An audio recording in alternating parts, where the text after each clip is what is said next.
I have a question to you. What brought you here today in this cold and gloomy weather? It was me. Okay. That's good. So you see, and why you brought them here? Well, to get immersed into different religions, including ISKCON, to meet them in person, because that's very much different from just studying text. Yeah. So there is something called, you all know the word learn, Learn. And if you omit the L in front, it becomes earn, which means you can come here and spend this day as just sort of knowing something about the life, but you can also learn something, right? And that's where we are going to speak from Bhagavad Gita. What is this learning about? So why learning is important, because when we go in this material world, which means outside, we can earn a lot of things. But at the end of the life, you join the university to learn something, right? Are you going to learn something? It depends, right? Some of you perhaps are interested just in making money, getting degree, and showing to your bacha that look, I did my things before you leave to graveyard, and I have my degree.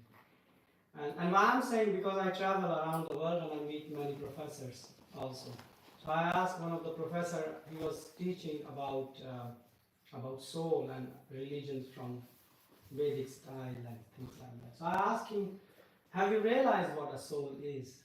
And he said, I have no clue.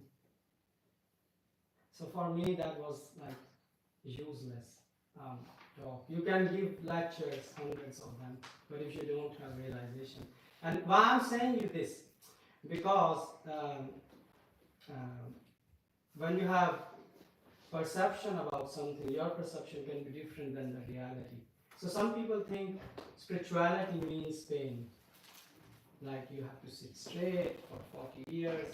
So in India there is something called Kumbh Mela. I don't know if you heard about it. It's the largest gathering. So people like you, imagine just millions of them coming to one place. They want to know about God, about spirituality, and there are people who are standing there. Some of them are standing on the feet for 50 years. Some of them are even sitting in, I don't know, sleeping on a torn bed for 80 years continuously. Some of them are growing nails for 100 years, right? They think this is spirituality, getting pain. They think this is religion. But when we say sort of come and sit and chant the holy name, they say, this is too simple. How this process can work? Yeah, people think like that. So I was searching for spirituality from the age of 5. At the age of 2, I started reading books. At the age of 5, I was looking for that, what the spirituality is, and I was interested in experience of spirituality, not just making money and making a show out of that. Yeah? And then I find out that many people have many perceptions about this. There are people, yogis sitting in Himalaya. I don't know how many do you know how many of your professors or your friends have been to Himalaya to search about the truth and then come to the university and teach? It very much depends on the person. But do you know even one person who has spent 50 years of their life in just looking and realizing the knowledge? Why I'm asking you this is because, not to put you on a stage, but the thing is, when you go to a doctor, right, and the doctor says, look, I know everything, I have read all the books, and I watch a lot of YouTube, and I can operate your body. We will say, go hell with that, right? We don't want you to touch our body. Why? Because you don't have a degree, right? Will you allow such a doctor? We will not give them. But when it comes to spirituality, anyone and everyone can go and say, well, I have an opinion about it. Well, do you think that opinion counts? What do you think?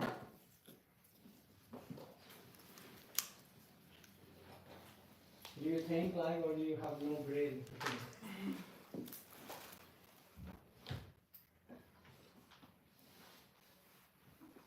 So, and that's what is happening in today's world. So that's why we have we studied from Bhagavad Gita, which is an ancient text, and this ISKCON is basically one person asked the founder Acharya, he's there, and when he went to England, he said, a reporter asked him, he said, why did you came here? In an arrogant way, why did you come to this country? So he said, well, the Britishers, they come to India and they took all the valuable things. Even they cut the fingers of the workers because they could weave the cloth more fine quality than the, the factories could produce. Just to sell that. So he said, you took all the things, right, Kohinoor and this and whatnot. And he said, but you forgot the most important thing which we have. And I come to give you that. And that was Bhagavad Gita. That's why Prabhupada traveled here. And why it is so important? Why I'm telling you about the realization of this. Otherwise, we're going to get in a fight that, this religion is, I don't know, Buddhism, this religion is Hinduism, this religion is Christianism, and we are just creating more problems. For instance, if I ask any one of you, I don't care if you are a male or a woman, or a female, to touch a fire, will it burn you or not? It will burn, irrespective if you are a Polish person, if you are an Indian person, if you are a child, if you are an old person, right? And the same thing is spirituality. Spirituality is not the domain where you can say, well, I have an opinion because I have a degree. Well, you have to realize this knowledge. Without realization, you can make a lot of money, but you have no learning, right? So how do you realize this knowledge? So that's what Krishna says in Bhagavad Gita. He speaks so he says, Sattam kirtayanto mam yatantascha dhirvita namaste samam bhaktya nitya nitya upasate. So what does it mean? When people ask us, well, to chant Hare Krishna, maybe this is all fabricated by your mind. Yeah? At least when I was searching for the spirituality, so I went to Himalaya side. My mother had a hard time to keep me home, basically. I would go and wander around, so I did a lot of different types of meditation. So when I came to Hare Krishna, I was thinking like, what these people are, like they are chanting and dancing, is it like really a bona fide process? Because for me, I couldn't relate it. I thought spirituality means just sit, read, and maybe there will be something. Why I was thinking like this? Because I had no clue what spirituality is. Right? I just had some imagination, and my imagination was as good as this much, right? But then when I find Bhagavad Gita, it was mentioned, this verse says that devotees, which means the people who have dedicated their life to me, to chant my glories. And what means chanting the glory? When I came to Poland, I also could see that. Even when there is a birthday, people say, Skola, and the other person starts to smile, the person who has birthday. And even a person who knows to sing, they sing, and even a person who don't know to sing, he sings the loudest, even if you have no voice to sing. So this is natural things for us to glorify someone. And when you glorify someone, other person become happy.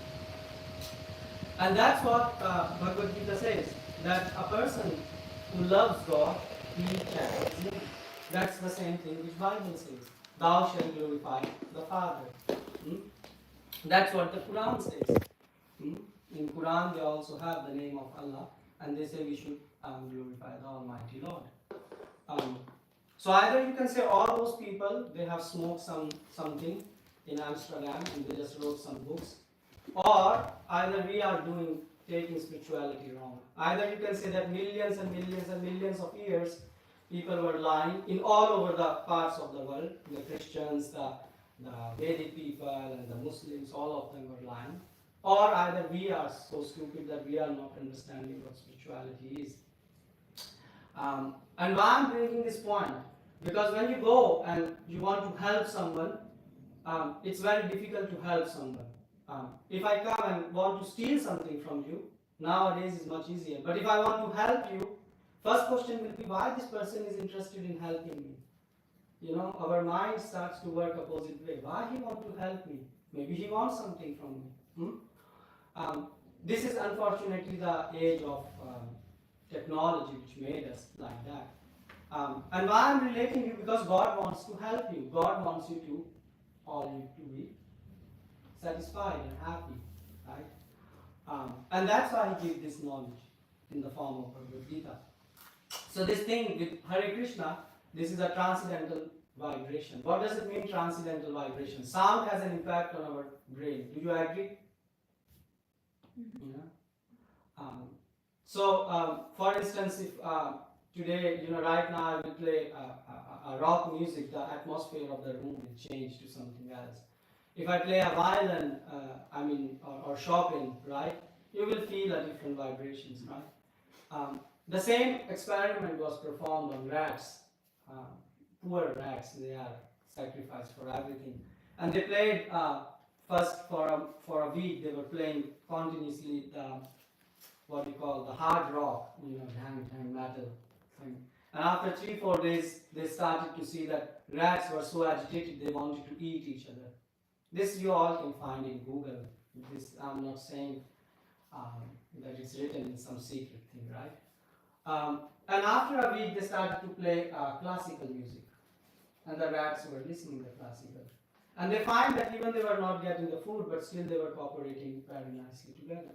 So this is the impact of sound which we have. Do you know why the sound makes an impact on us? Anyone? Why I'm asking you so many questions is because you should have questions. Otherwise, anyone will sell you anything. And that's why I don't like to use the word religion. When I ask why do you come here, because you want to study the religion. I'm not interested in religion. I'm interested in science. Why? Because science works for everyone. In religion, you divide the people. Oh, I'm this, I'm that. And then you try to prove your point over the other people's point. But if you sort of know the science of God, then you can see that Bible, Quran, Bhagavad Gita, they all agree on the same point. And you can study the other scriptures in the world. Why? Because you are looking for the science. Just like the sun rises from the east and sets every day. Does anyone can say, well, in Poland the sun rises from the north? Well, because we are Christians, because we are practicing different religions, you don't have such stupid questions, right? But when it comes to the science of God, we don't understand the science and we want to understand the religion, and so we fall in the realm of sentimental. We become sentimental with something, right? My grandmother was doing, my grandfather was doing, my mother was doing, so I should do this. And if someone say, well, this is wrong thing, you have problem with that. So that's why I'm asking about science of God, right? So coming back to the question, why the music has impact on you? You are all grown up, you are not kids. The vibrations. Yeah, because of vibration. And why we are linked with vibrations? Why we react to vibrations? Because we are also a physical being. Okay. So we are some kind of physics. Okay. And yeah, So we are physical beings, which means, so you put a nice point here. We are physical beings. We are something more than this body, right? Yeah. I think that music brings us some positive associations, Okay. connotations. My question is, what is this? How do you define this in scientific way? Can you repeat? How do you define this or can quantify this positive thing? Like someone can say, oh, look, music brings peace to me or positivity. But what's the science behind it? Because someone can say it's sentimentalism, you are fanatics. I mean, it impacts You are getting close. in our brain, like some sort of. It's often told that this kind of song is causing me serotonin, and Okay, you are going like yeah. It's silencing the other distractions from the world. Like I'm listening to music right now, so I don't hear anything else, anything harmful to me. Well, you made the question more complicated. Now I have to ask you what are distractions. You see, you open the whole other pot, right? So different music is making people feel different kinds of emotions as well. Okay, you all are answering me, but I'm saying why they are feeling different emotion, why the hormones are getting secreted from the body. For instance, if I put a knife on your throat, you feel fear. And as a response of the fear, your body is producing some things, right? So it's not happening randomly. So if you study, why I'm saying, because if you start to study yourself, you are the flowers of the future, so you can help others to grow. Or else you will be just, dumb people, right? Sorry to say that, right? But that will be the truth. So the thing is, everything by design is vibrating. The earth is vibrating, the trees are vibrating, your body is vibrating. Every second your body is vibrating. And the thing is, there is a frequency at which the body vibrates. And when you, for example, visit a church or a temple, you feel sometimes calm. Or you go to Zakopane, right, on the mountains, and you feel sometimes just relaxed, right? You go out, breathe, and you feel relaxed. And if you study it, why it's happening is because your body is vibrating at certain frequency, with 7.7 some hertz, right? And if other vibrations which you say, like when you are hearing music, you don't feel distracted, it's because the vibration as close days are to the vibration of your body, you feel peace. That's the simple formula. You can repeat this science on anyone and anywhere. It's not dependent on India or somewhere else. Do you get my point, everyone? Yeah? So far there is no religion. I'm not saying this is Hare Krishna or this is that. That's the impact what vibrations makes on you. So this is a connection between our vibration and vibration of Exactly. something else. Yes. And if they matches, so if something matches your vibration to close, you start to feel peace and relax. Right? That's the simple thing. That's why when I came to Poland, so I was studying in a university and I was supposed to attend one course. I forgot it, what they call it, but it was in English. If you translate, it's like exercise and something like that. You have to, play some game or go do some yoga. It was for one semester. So I took yoga. I said, well, let's go to yoga. And I was very surprised how the yoga was presented in Poland. Because when I went there, I felt a gymnastic that, you sit and you breathe, you stretch yourself. So I was thinking, wow, this is, and after the end of the class, I say, well, this is yoga, that's it. And the person say, yeah, this is yoga. And everyone say after 5 minutes, at the end of the class, oh, we feel so happy. And I'm like, but this is stretching exercise, it's not yoga. Huh? Because yoga, the word yoga, there are so many yoga studios. The word yoga is coming from Vedas. Veda is like dictionary. So if I ask you apple, you have to have a dictionary and you can say, okay, apple means this. You cannot create a definition by your own mind. Huh? So in Vedas, the yoga means something which can connect you, your mind, to the higher reality. Or in other words, which helps you connecting with God. Right? But people, nowadays, yoga, they think you go, you pay some bucks. So I have a friend who works in Netflix. So I asked him, he was speaking with me and I asked him, so it was a time during COVID, so he had stress and things like that. So he started doing yoga. So I asked him, I said, so what are you practicing in this yoga class? He lives in States. So he said, well, it was a nice session. I said, so what exactly happened? He said, I went there, it was a nice room.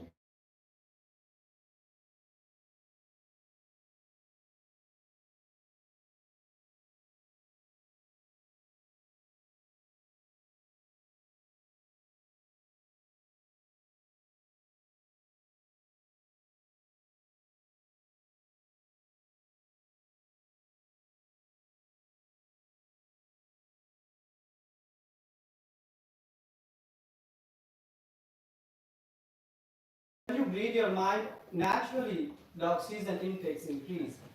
And that's why your mind starts to become calm. or like you say, distractions, right? You can feel a bit better. But after a while, again, the distractions come back in your life. Isn't it? For example, if someone say you bad words, you will maybe not react, but internally you feel hurted. Isn't it? And the same thing, everything around us causes us to react. So now the question is, are you really free or are you slaves of others? For example, someone gives you a good job, you feel happy. You are studying in a nice university, in a prestigious university. So when you get accepted for that, you feel happy.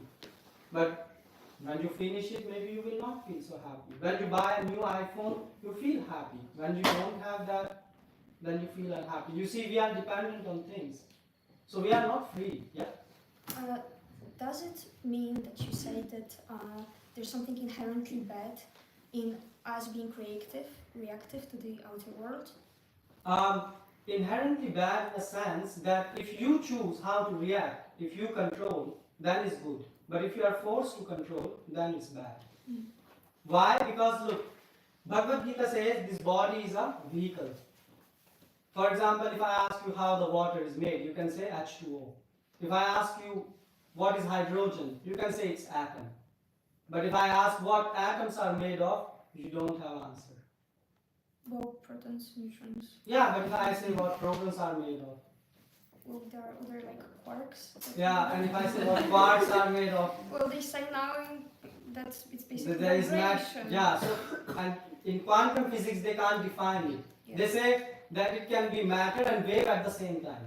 Mm-hmm. This thing, what they define, they say this can be matter at the same time and wave, but we don't know what it is, right? Mm-hmm. But Krishna says, and why I'm saying Gita is not telling you do this, do that. It is just explaining you the science and saying you apply it and see if it works. Mm-hmm. So Gita says, I just come to you, that this, just like we have three colors, red, green and blue, you can mix these colors and produce other colors, right? In the same way, the God says that there are three energies, which is called Satogun, Rajagun and Tamogun, which means more of goodness, passion and ignorance. And you will say, what are these things?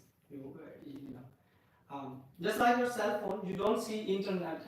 Do you see internet by your eyes? If you have a device, you can see that, right? Otherwise, you don't see the waves, right? I will be surprised if anyone here sees that.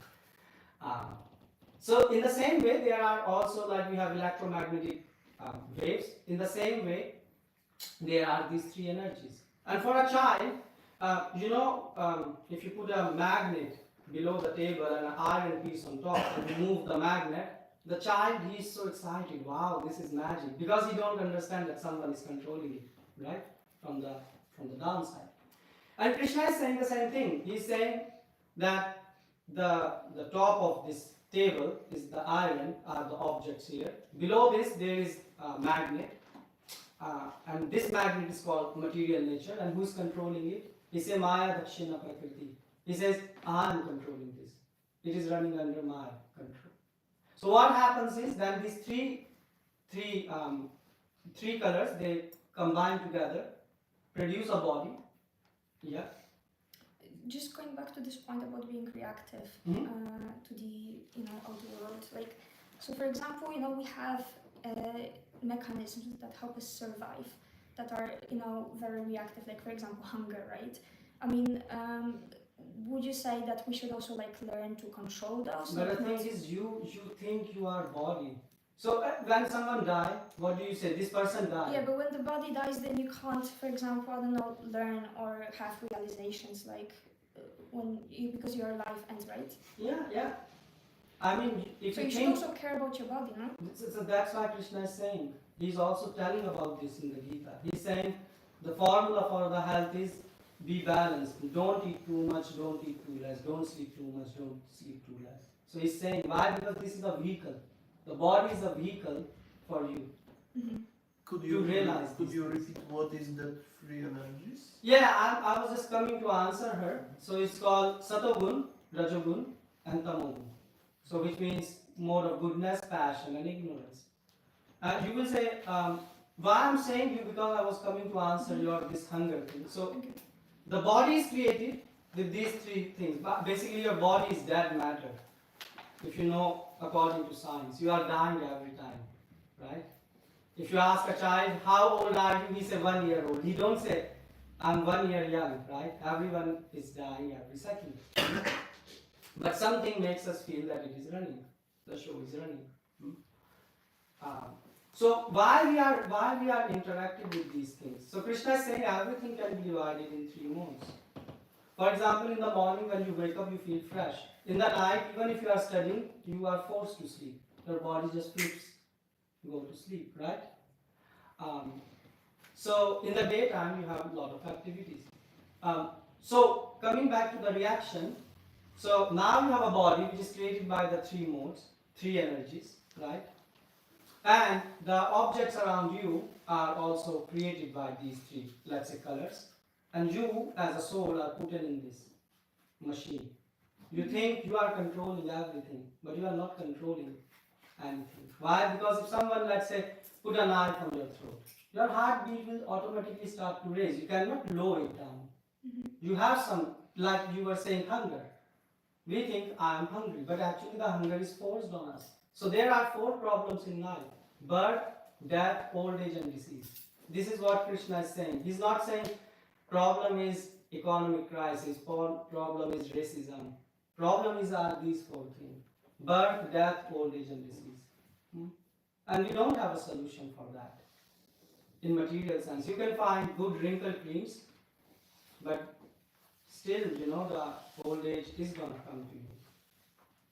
But no one teaches us about this in university. They teaches us how to, I don't know what's the curriculum there, but at least when I was traveling in the world, I found that even in the sectors where they talk about God, they try to present them a lot of philosophy. But at the end of the philosophy, the result should be that one should become fearless. He should have no fear of death. But that's not possible until unless there is a change of your heart. Until unless you are connected with God, it's not possible. You can say, oh, I'm not fearful, but then the life will throw some odd situation at you and the fear will be the response. So this is the science which Gita is speaking about. Have you seen me using anything which is saying that it is for Hindu, it is for Muslim, it is for man, it is for woman? No, this is about for everyone. And that's how your body works. So you will ask me, well, why are we learning about this thing? Well, first of all, your professor brought you here, so that's why you have to tolerate me. But there is a more thing than that. How are you living this life? So Vedas says that ahar nidra bhamatum pashuhi samana, which means eating, like this lady said, right? You said eating. So look, you feel hunger, the dog also feels hungry, the cat also feels hunger, animals in general also feel hunger. Dog like pedigree to eat or some dog food, and you eat maybe a burger. This is the difference, but both feel the hunger. So eat, the necessity of eating is common in both animals and us. Sleeping, we require some sleep, animals also require some sleep. Mating, sex life, right? You can do sex and a dog can also do sex on the street. The difference is just you are doing it under some curtains and they are doing it on the street. But actually they are more responsible than you. They don't go and abort the kids, right? They don't use some contraceptive, right? For every action there is a reaction. So they say, kids will be produced, you will take care. So eating, sleeping, mating, and defending. You buy all these gadgets and have a home wife so that no one will rob you, no one will attack you, right? And the animal also, he also, protect himself by barking or by defending. But if a panther and you put in a ring with a best MMA fighter, the MMA fighter will lose in a few seconds. Panther will rip him off. So animals know better how to defend. In the same about eating, if you eat, you have to be conscious about your eating. If you overeat, you have problem. But look at elephant, he can eat 100 kg of food in a day. His body is designed for that thing. sleeping, right? Polar bear sleeps so long. So if you enjoy sleeping, you have a body of polar bear. So what I'm saying is that based on your desire, you get different types of body. So if you get this human body, then you should use it wisely. And what does it mean wisely? Understand athato brahma jigyasa, understand who you are, why I'm here, what I'm doing. This should be your question. Am I here just to go to university, earn money, and have a nice life? Well, sorry to say, but you know, so I have a friend, he has 2 dogs. He works day and night. So he's a big shot in Google. So he's working on AI. And I asked him, so he's working, he's researching paper and doing whatnot. And his dog, he sits in a big bungalow, have swimming pools, he's swimming. His dog don't go to work. The master has to work. The dog is given everything for free. The same thing, the animals, they don't have to work to get the food, to get the shelter. And actually, if you see the birds, they have better lifestyle than you. Every day they have a new house, right? They don't have to pay, Maldunak and Costlia and all that. I mean, some deposits or things like that. So, so if your goal of life is that we want to enjoy these senses, the Gita is saying you can go on, but the senses will give you some happiness, but you want unlimited happiness. And this unlimited happiness is not possible without connecting to God. Why? Because God definition is anandamay abhyas. Our definition is anandamay abhyasat. We are searching for happiness, which lasts long, really long. But the material things, the dead matter, cannot give you this happiness. This is the philosophy which God is speaking. And you will say, well, I don't agree. Well, you can go on and enjoy this world, but what's your enjoyment at the end of the day? Are you satisfied?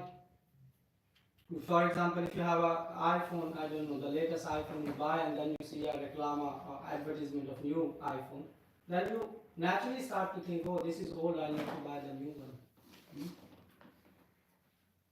And things like that.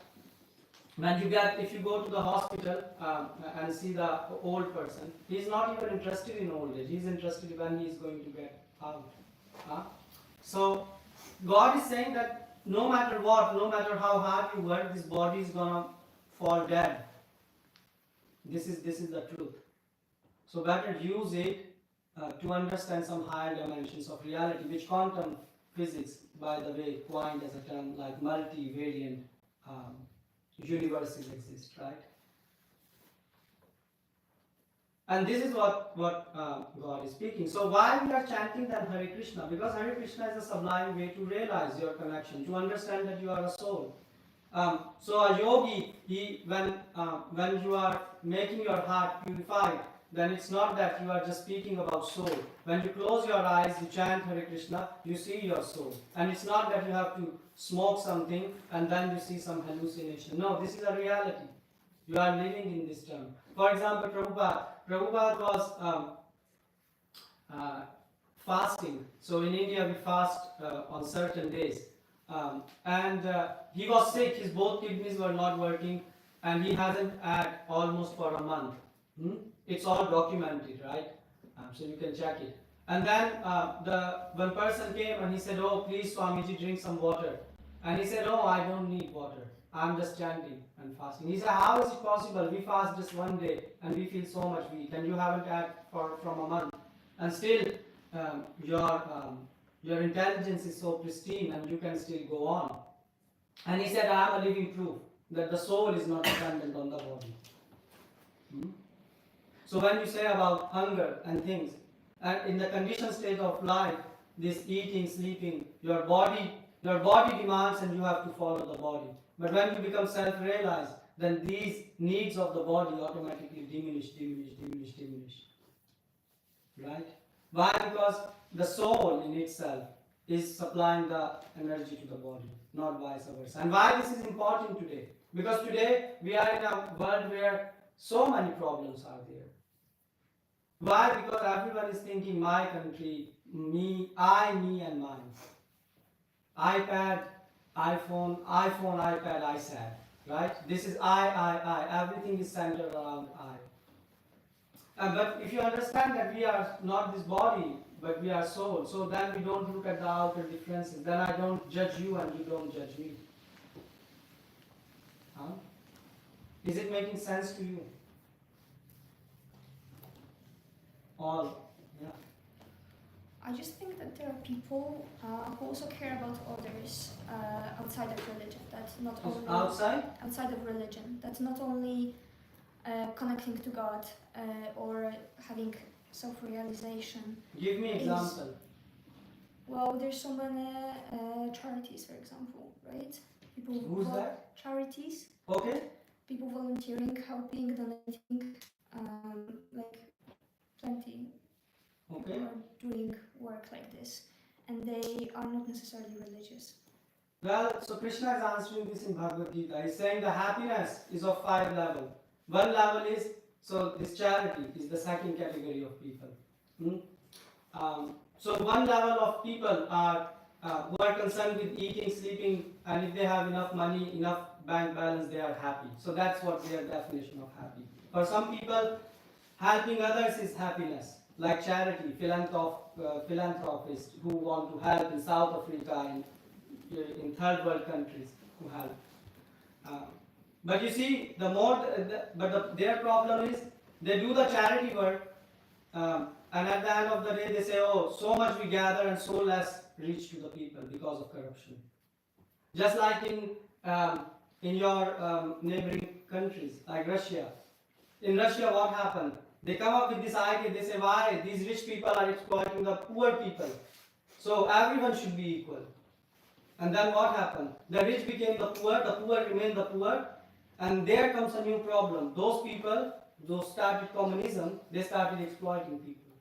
So what's happening on the name of charity?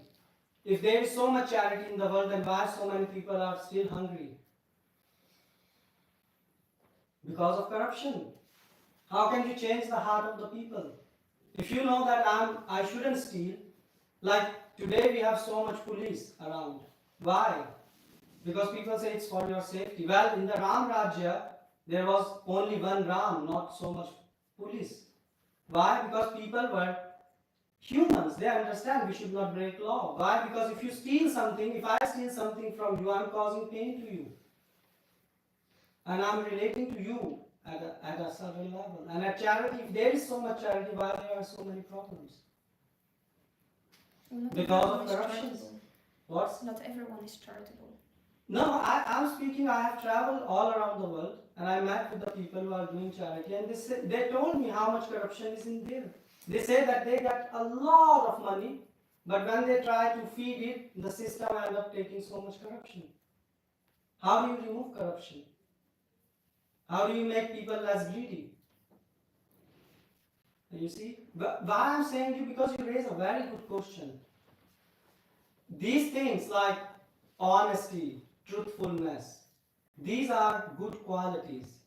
These you don't buy them on Allegro, that you go and buy them. You have to have a change of heart. Without that you cannot understand what compassion is. Just like Hitler. Hitler, he was compassionate, he was a good person, and he said, oh, poor these Germans, they are struggling, so I will make the nation great. He had love for his people. But what happened? Because he was not linked with the God, his heart became rough and tough, and that's why he killed 6 million Jews in fire, right? He burned them. So how do you develop good qualities? And that's what in Bhagavad Gita Krishna is saying, if you have to earn something, you should earn these qualities. Humility, truthfulness, honesty. These are the qualities which you should have. This is your real earning. So then there is a third category of people, by the way. Those who are not concerned about helping others, but they got some skills like painting or something, and they want to just spend their life in painting a nice picture, and they feel happy after that. Because for them, when they can paint a nice picture or play a nice music, Like I saw in Poland when I go on a street, even it's cold and there are sometimes people, a musician, he was playing and I went and asked him.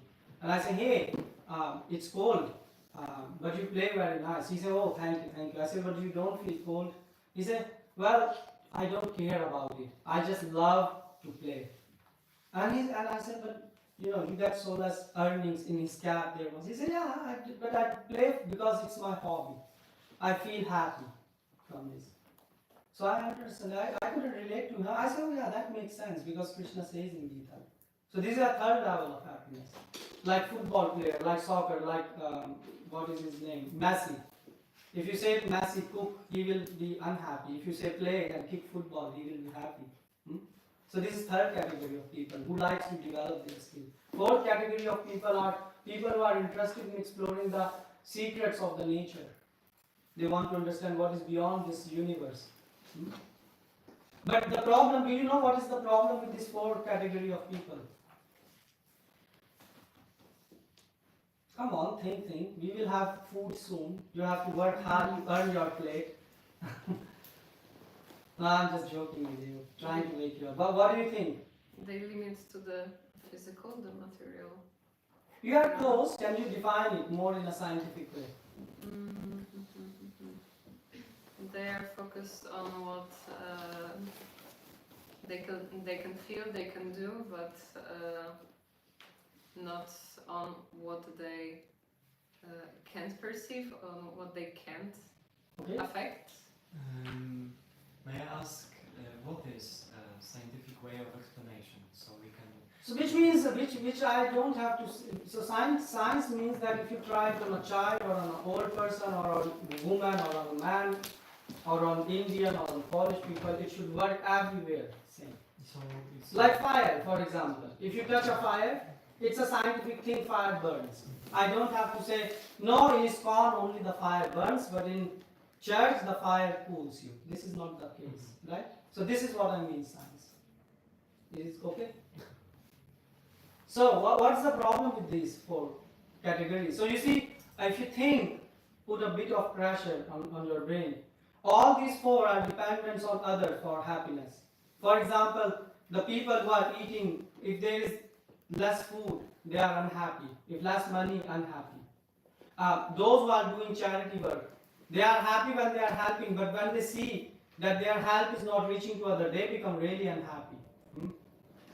I know a girl, she was doing a charity work during wartime. So I was also helping her, and she was so frustrated and she was crying. She was saying she tried so much and she gathered so much equipment for the refugees, and half of this is wasted. She was really crying. She was in tears. The third category of the skill. So today if you have a skill, but tomorrow what if you meet an accident, you lose the skill? You will become unhappy. If Leon Messi ends up losing his legs, he will be very unhappy because he cannot play. The fourth is of the people who are interested, like scientists. But what if their brains stop to work? They are very unhappy then.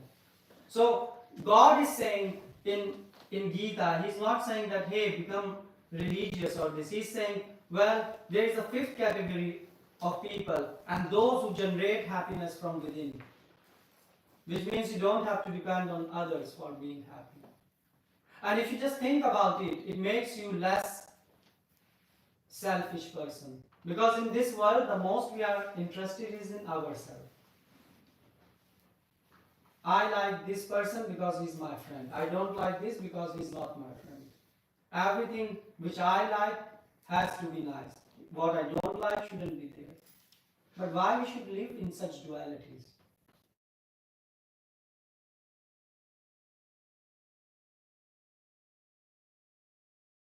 People like to complain, and I couldn't understand in first year this joke. It took me many years living in Poland, then I understand that they really complain. Why? Because when it is too hot, they say, oh, it's too hot. When it's raining, oh, it's raining. When it is, but why you are thinking about yourself? For example, you can open the tap and drink a water, but what about the birds and the trees? When it's raining, it's good for them. About complaining, there's actually a study that says that in post-Soviet countries, it's very common because people during communism, they didn't have much influence over their reality. And so they developed it as a coping mechanism. You see, thanks to her, I understand now the scientific reason behind complaining. Thanks for that. Mm. But you see, my point is, but if you go even, for example, in America or in Hollywood, the people there also are complaining for some things. Mm. But the point is like, why should we complain? Can't we be happy from within? And that's what Gita is saying. And Gita is saying that will happen with a certain type of lifestyle. If you live life in a certain way, you will experience bliss and happiness.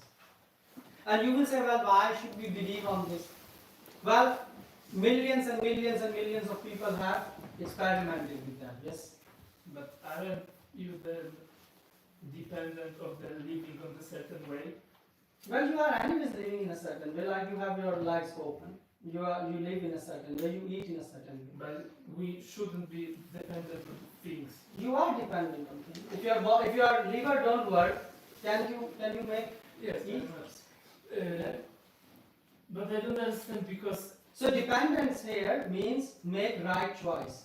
So for instance, you have a body and you can say, okay, I can drink 2 liters of vodka. You can drink, but then the thing is, your liver has to pay the price. Your health has to pay a price. so the good way of living, you don't have to pay the price. Krishna is saying that in Gita, it is saying life is all about choice. Make the choices which are right for you, not which are causing you more destruction. For example, a person who drinks, he thinks that I will be happy, and he feels happy. But after that, he sees, oh, I spent so much money, my health is destroyed. And sometimes they become alcoholic. And then they are unhappy. So, this is what Krishna is saying. And this type of happiness, which people derive, it's in a mode of ignorance. So, people have different lifestyles. And Krishna is saying, if you make this life, this choice of, you get this result. If you make this choice, you get this result. If you make this choice, you get this result. Which choice you make? Krishna says, just make the choice. And you say, well, I don't make any choice, you choose one of the path anyway. Am I making sense to you?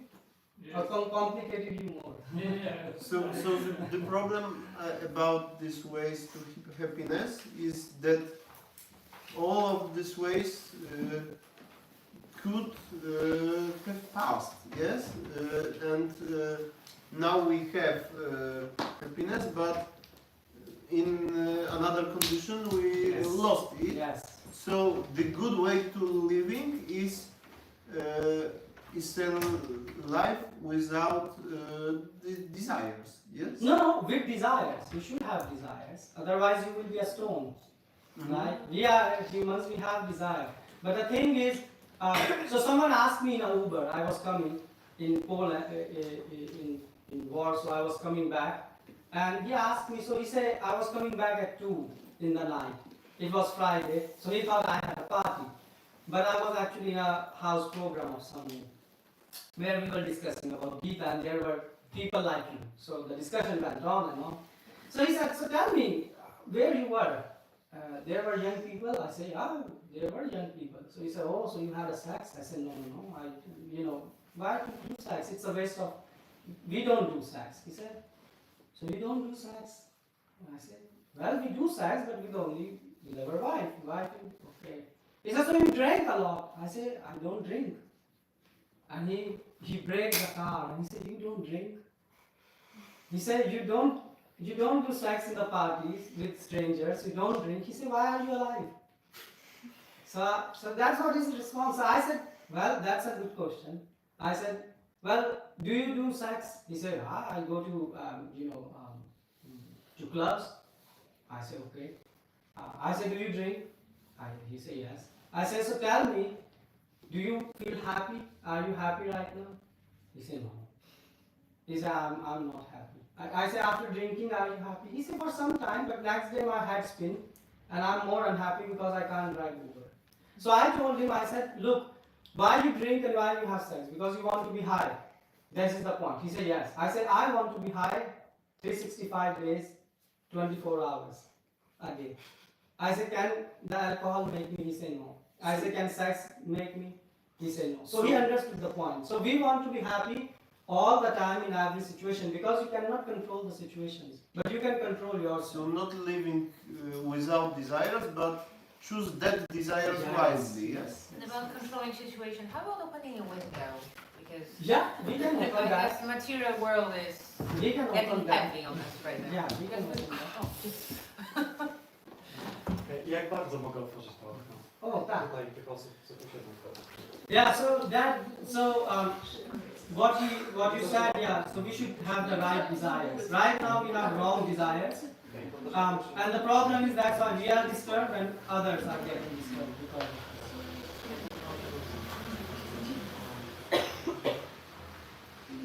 So what in this case is the right desire? So that's what you can, so that when you ask this question, then I can tell you what Bhagavad Gita is. So Bhagavad Gita is a book which is called Manual of Life. You got this body, which is a machine, right? But where is the manual? Have you read the manual? That's a dangerous thing, right? So for example, this iPad, if I don't know how to use it and I just crush, or jack nuts with this, I can do this, but it will not be the nicest use, right? So that's why God put this knowledge in Bhagavad Gita. And in Bhagavad Gita, Krishna is speaking, for example, how do you make choices? For example, even with waking up, right? We wake up at certain time, right? In the morning hour, we wake up early. Why we wake up early? Have you seen, for example, I don't know, wake up at 4:35 and just go out for a run or breathe the air? You feel fresh, recharge naturally. Why it is happening? The Krishna is saying because your mind is created with this energy which I was saying. So the three energies, one of them is Satogun, which is mean mode of goodness. So in the morning the mode of goodness is more. That's why you want naturally feel nice. So that's why we think, okay, waking up early is good because then I have time to meditate and clean my mind. Right? This is one example. The same with eating. I can eat a food like an animal. For instance, like fast foods. You don't even know what is the food there. It's fast, but you don't know what is the food there. They put any and everything there. So God said, no, live with cleanliness, for example. So we wash hands, we cook. When we are cooking for you, we didn't cook food for you. When we were cooking, we had thoughts for God. So which means we have love for God. Why? Because God will eat. And when you put food in front of God, then God also have a thought. And He thinks how I can give mercy. So we don't eat food, we eat love and mercy. That's why it tastes different than the restaurant. Because in restaurant you are paying someone and he's not have love for you. He's thinking I am getting slaughtered. Right? Because the boss wants to pay me less and wants me to work more. And you will say, but come on, you started with scientific thing. How this is a science? Love and mercy and this. No, you can do it as an experiment, right? Japanese people did that. So they spoke certain good words to water and certain bad words. You know in Polish what bad words are, better than me. So they spoke all that bad words and then they made the water to stay for some time. Then they study the crystals of the water. Those who they speak the word of gratefulness, happiness, the crystals were different. And those who speak very harsh words, the crystals were different. You can Google that, right? Japanese experiment with water. And you can see by yourself. So it means our consciousness, the thoughts have impact on water. And you are 70% water right now, right? Your body. So that's why the consciousness changes you on water. Make sense?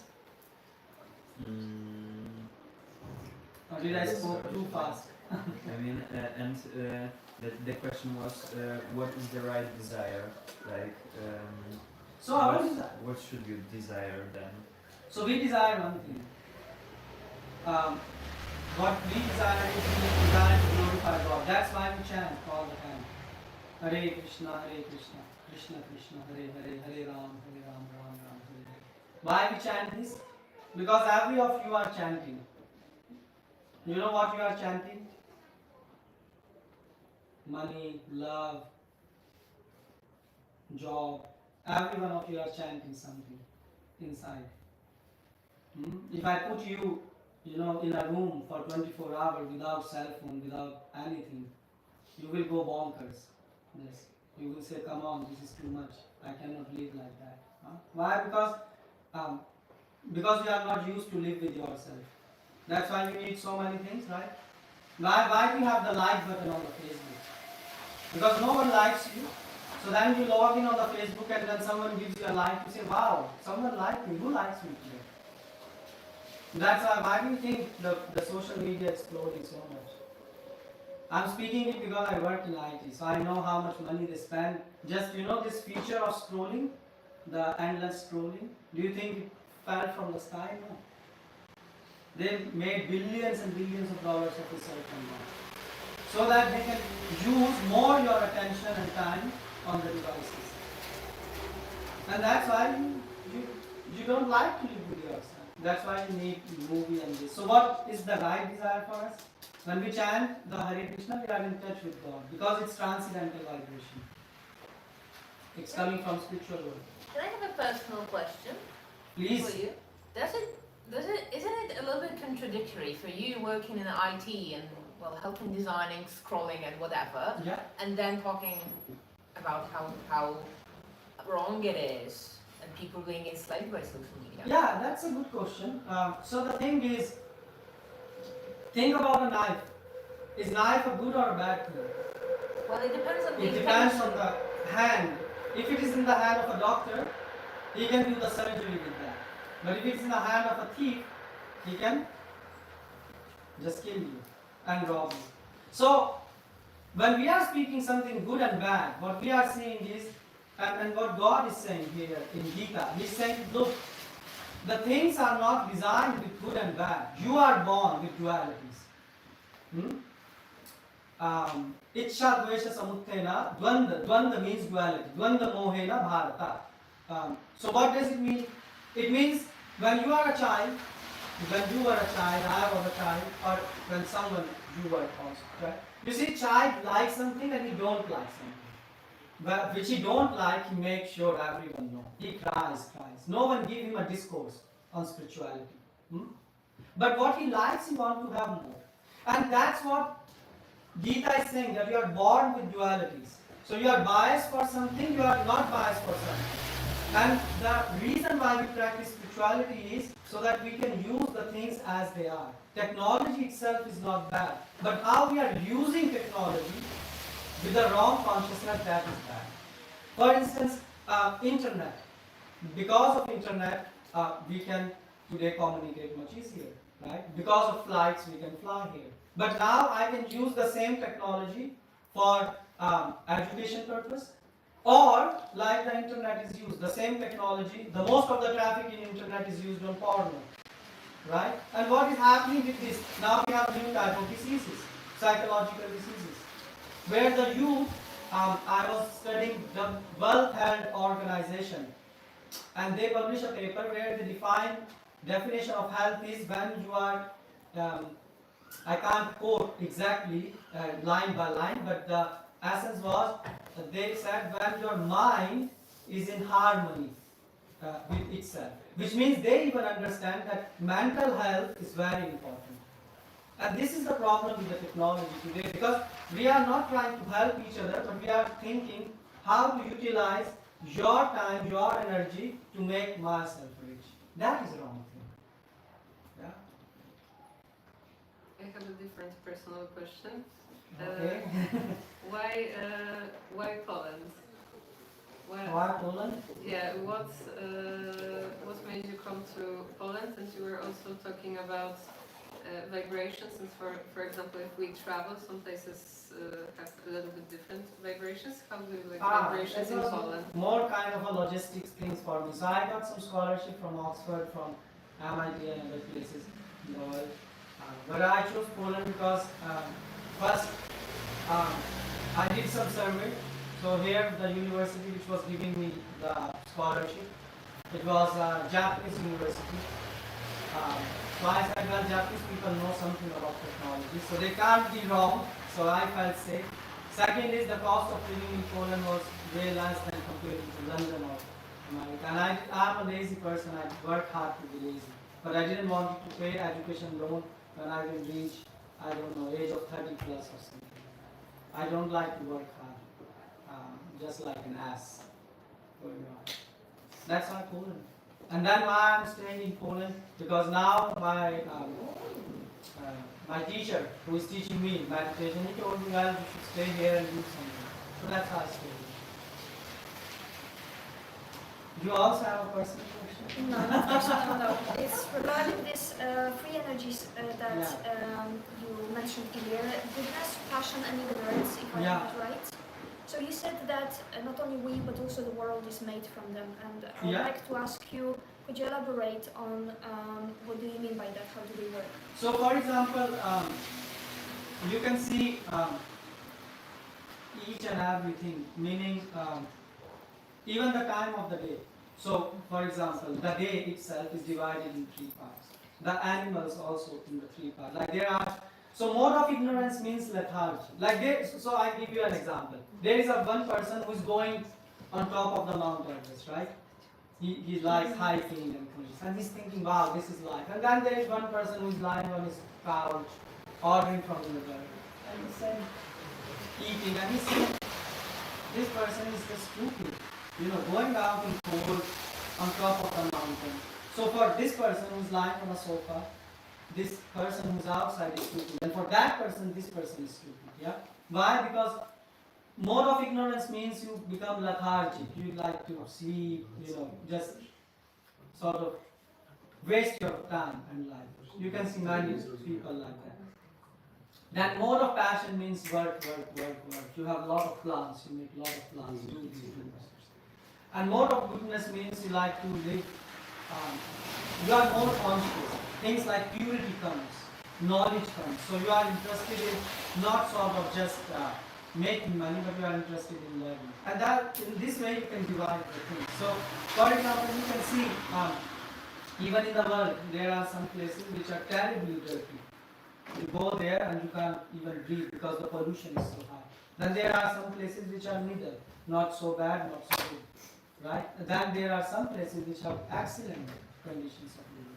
So they are more in the mode of goodness. Right? The same with animals.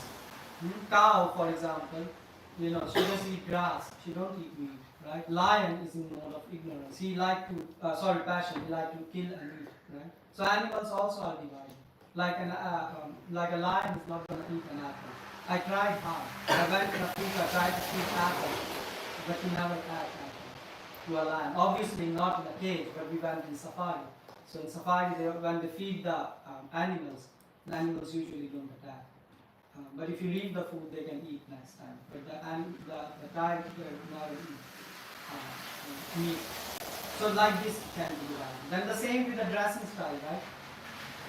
I can also, some people like to wear tiered clothes. So ignorance means, you know, you just like uncleanliness, right? Tiered clothes and tiered things, right? And goodness means you like to live a pure lifestyle. Simple living lifestyle.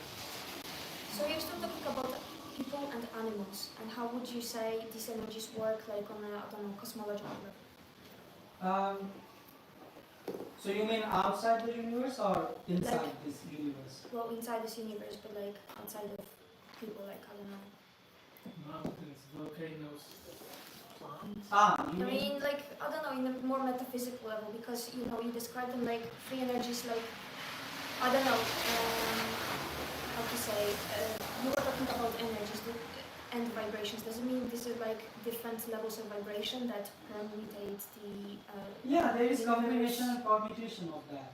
So for example, water, if you think, right, it is made from the mode of ignorance.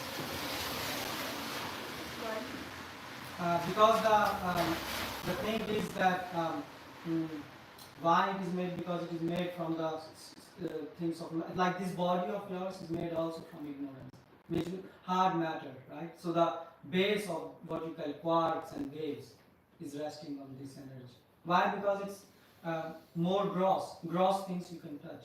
The more the subtle things, is like mind. Can you touch your mind? No. But if something is more gross, you can touch it. right? So water you can touch it, right? You can feel it. But mind you cannot touch. But you have mind, right? You have mind.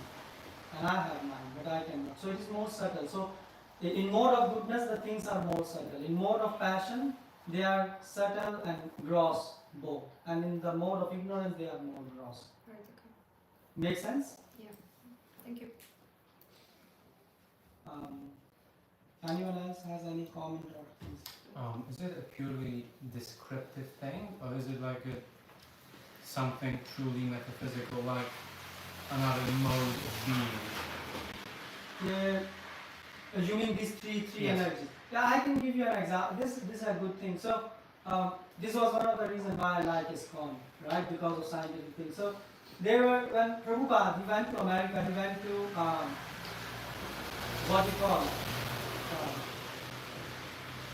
places where hippies were living. You know what a hippie is? Yeah? It's extraordinary being, sort of. So they were eating meat and whatnot. They were drinking alcohol. Their morning will start with sex with many girls, and girls will have with many men and whatnot. And gambling. They like to play hazards, and that's what their lifestyle. So you can go and look at it in YouTube in 60s and 70s how they were living. So when Prabhupada went, he introduced this knowledge. So he said you are living in mode of ignorance, and he brought them in mode of goodness, and that's why they automatically left drinking. So they gave up meat eating, gambling, intoxication, including LSDs and all these hardcore drugs, and illicit sex. So how is it possible to change habits of someone? You can't change habits of someone until unless something really should work. Yeah? So they end up giving their bad habits. Why? Because these energies do work. But our process of Krishna consciousness is to go beyond these three energies. We go beyond these three. And that's why I said that God, you have to bring God into the picture. You cannot go beyond these three modes. And when you are linked with God, then you can go beyond these three modes.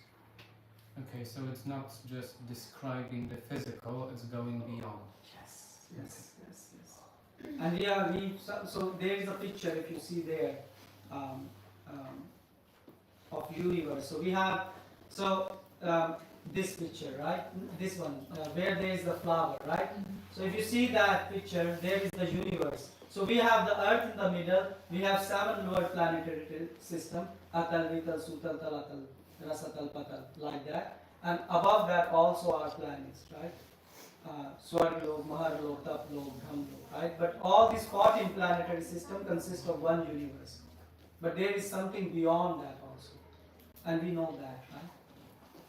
Krishna says there, Yadgatva Nadiruvantante Tadhama Karmamha. He says that I also have a place that's called spiritual planet.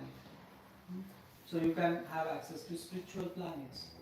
For example, like cleanliness and purity. I don't know what's the word in Polish, but in English there are 2 words, cleanliness and purity. You can have a very clean toilet, but it is not a pure place to eat food, right? So that's what science, that's what this energy is. First you come in the upper modes and then you go beyond modes. Yeah? Alright, anyone else? Yes? Yeah.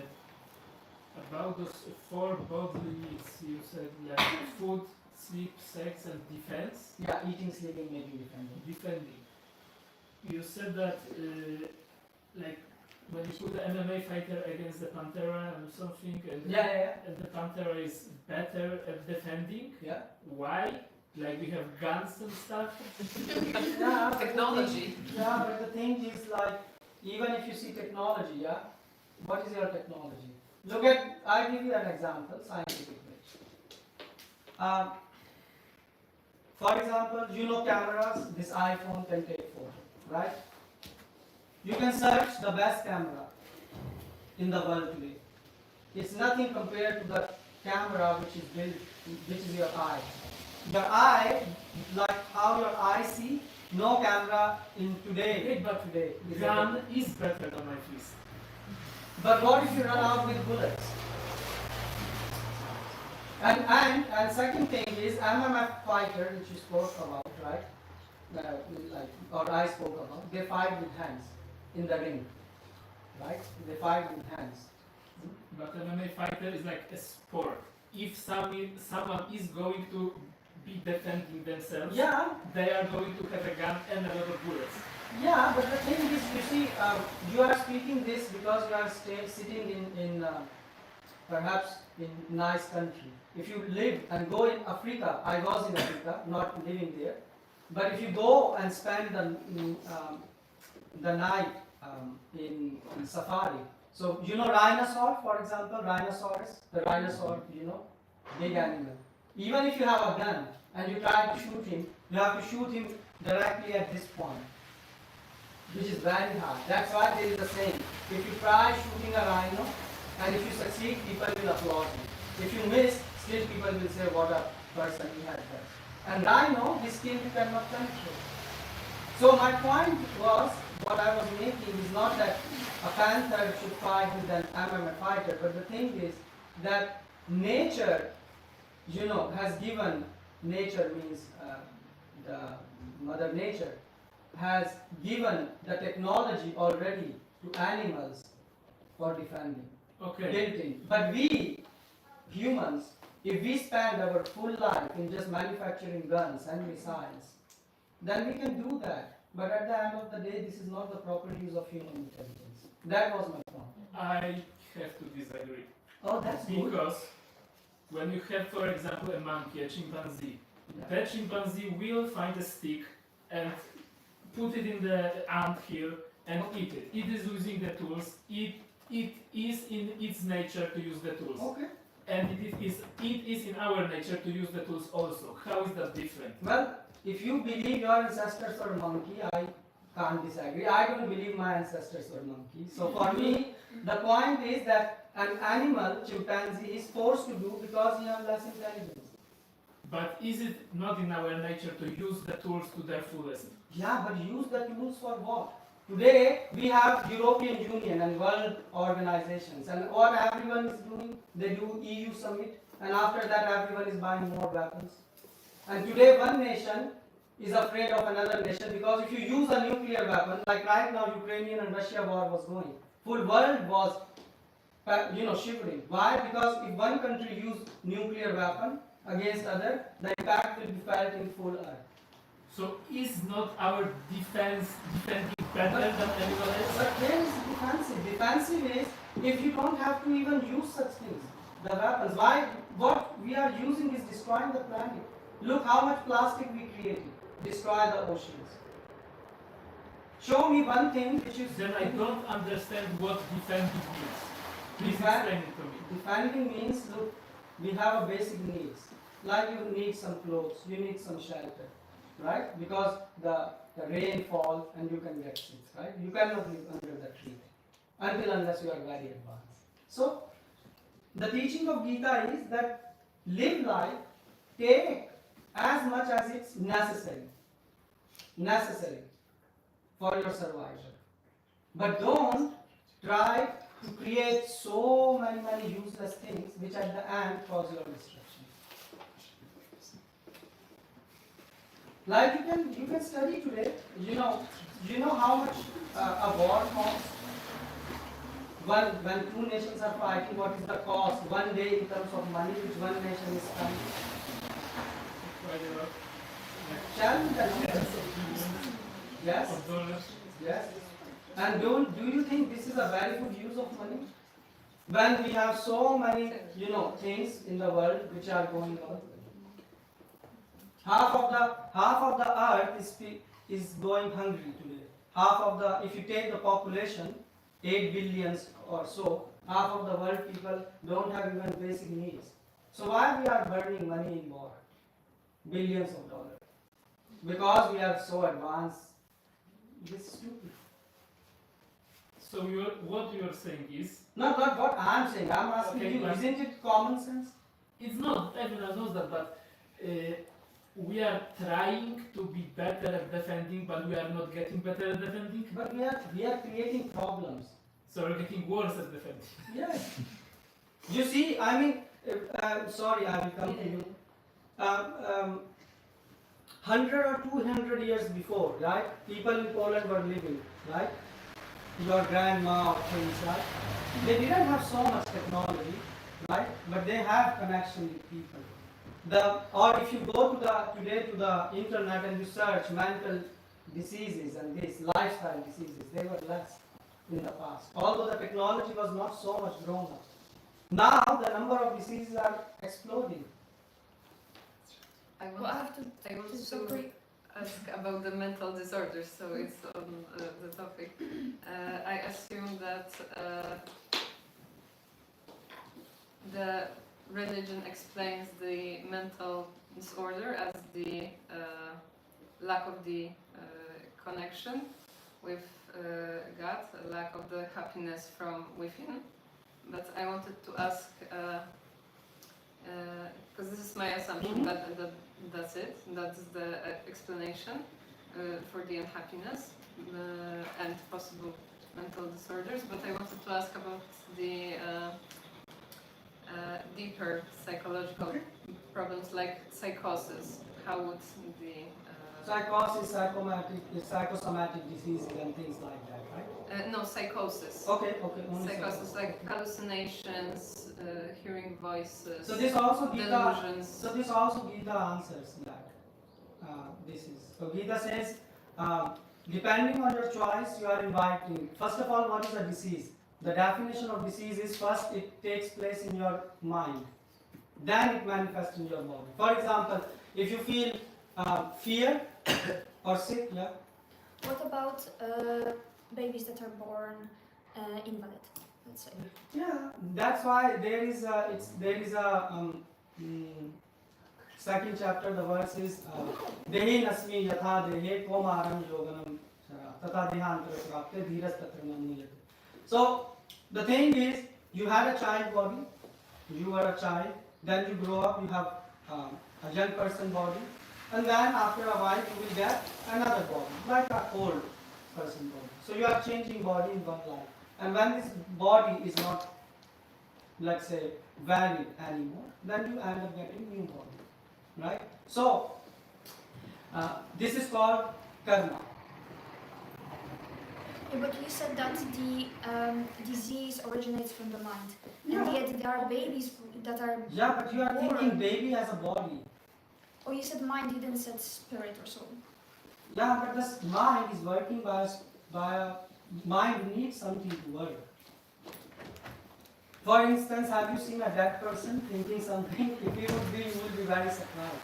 Yeah, So but there is basically something. you postulated that the disease can originate in undeveloped minds, So, because babies are not mentally developed. so let me explain it. So we have, according to Bhagavad Gita and Vedas, there is a gross body which is made of 5 elements: bhumi, earth, water, fire, air, ether, right? And then within this body you have a subtle body, mind, false ego, intelligence, and within that you have yourself, a soul. So when the death happens, death means this gross body you leave behind, the subtle body, mind, intelligence, false ego, they are within that your soul is sitting and it gets carried to another body. What type of body you get, it depends on your desire. That's why some childs have certain type of preferences, others have certain type of preferences, because you are carrying impression from previous life.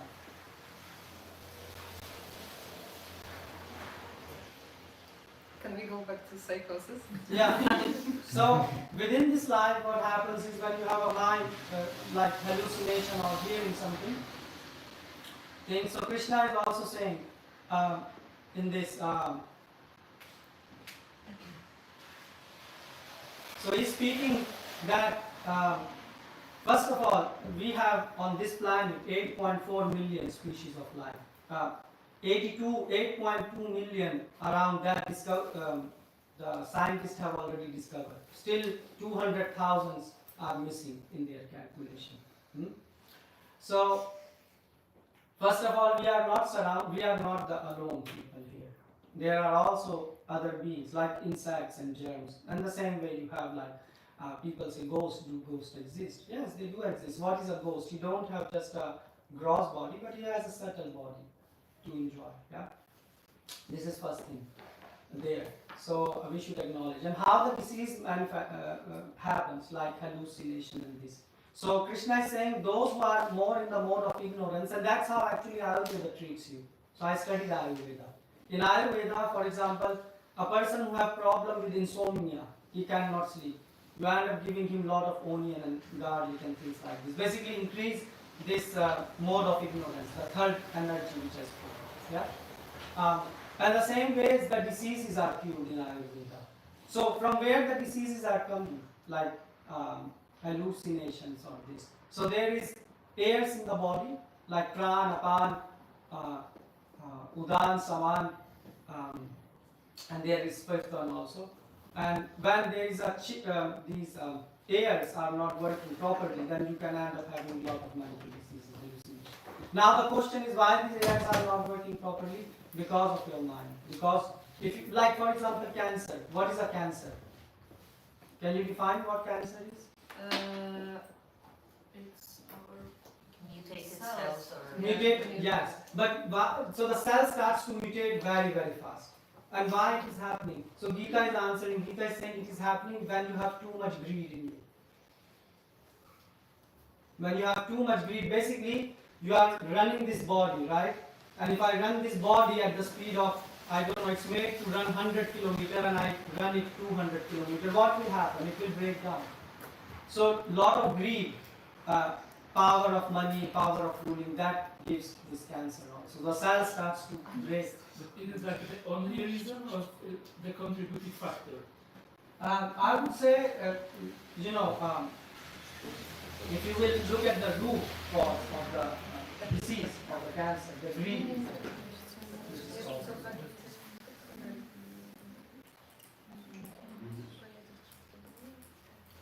You will say, well, maybe I don't agree with this.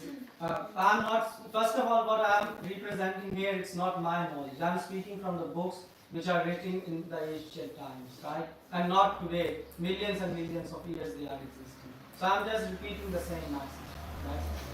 So this is not my knowledge. So I have a musical question to Musical question. Yes, to loosen the atmosphere. Yeah. If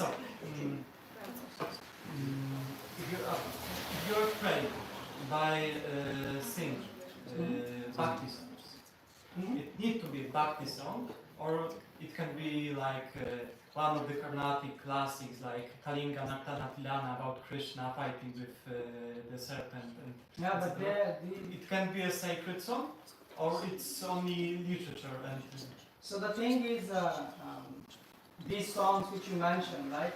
So every song, every rag. So we are speaking about ragas. Ragas and the second one's Alap? Alap. Yes, so alap.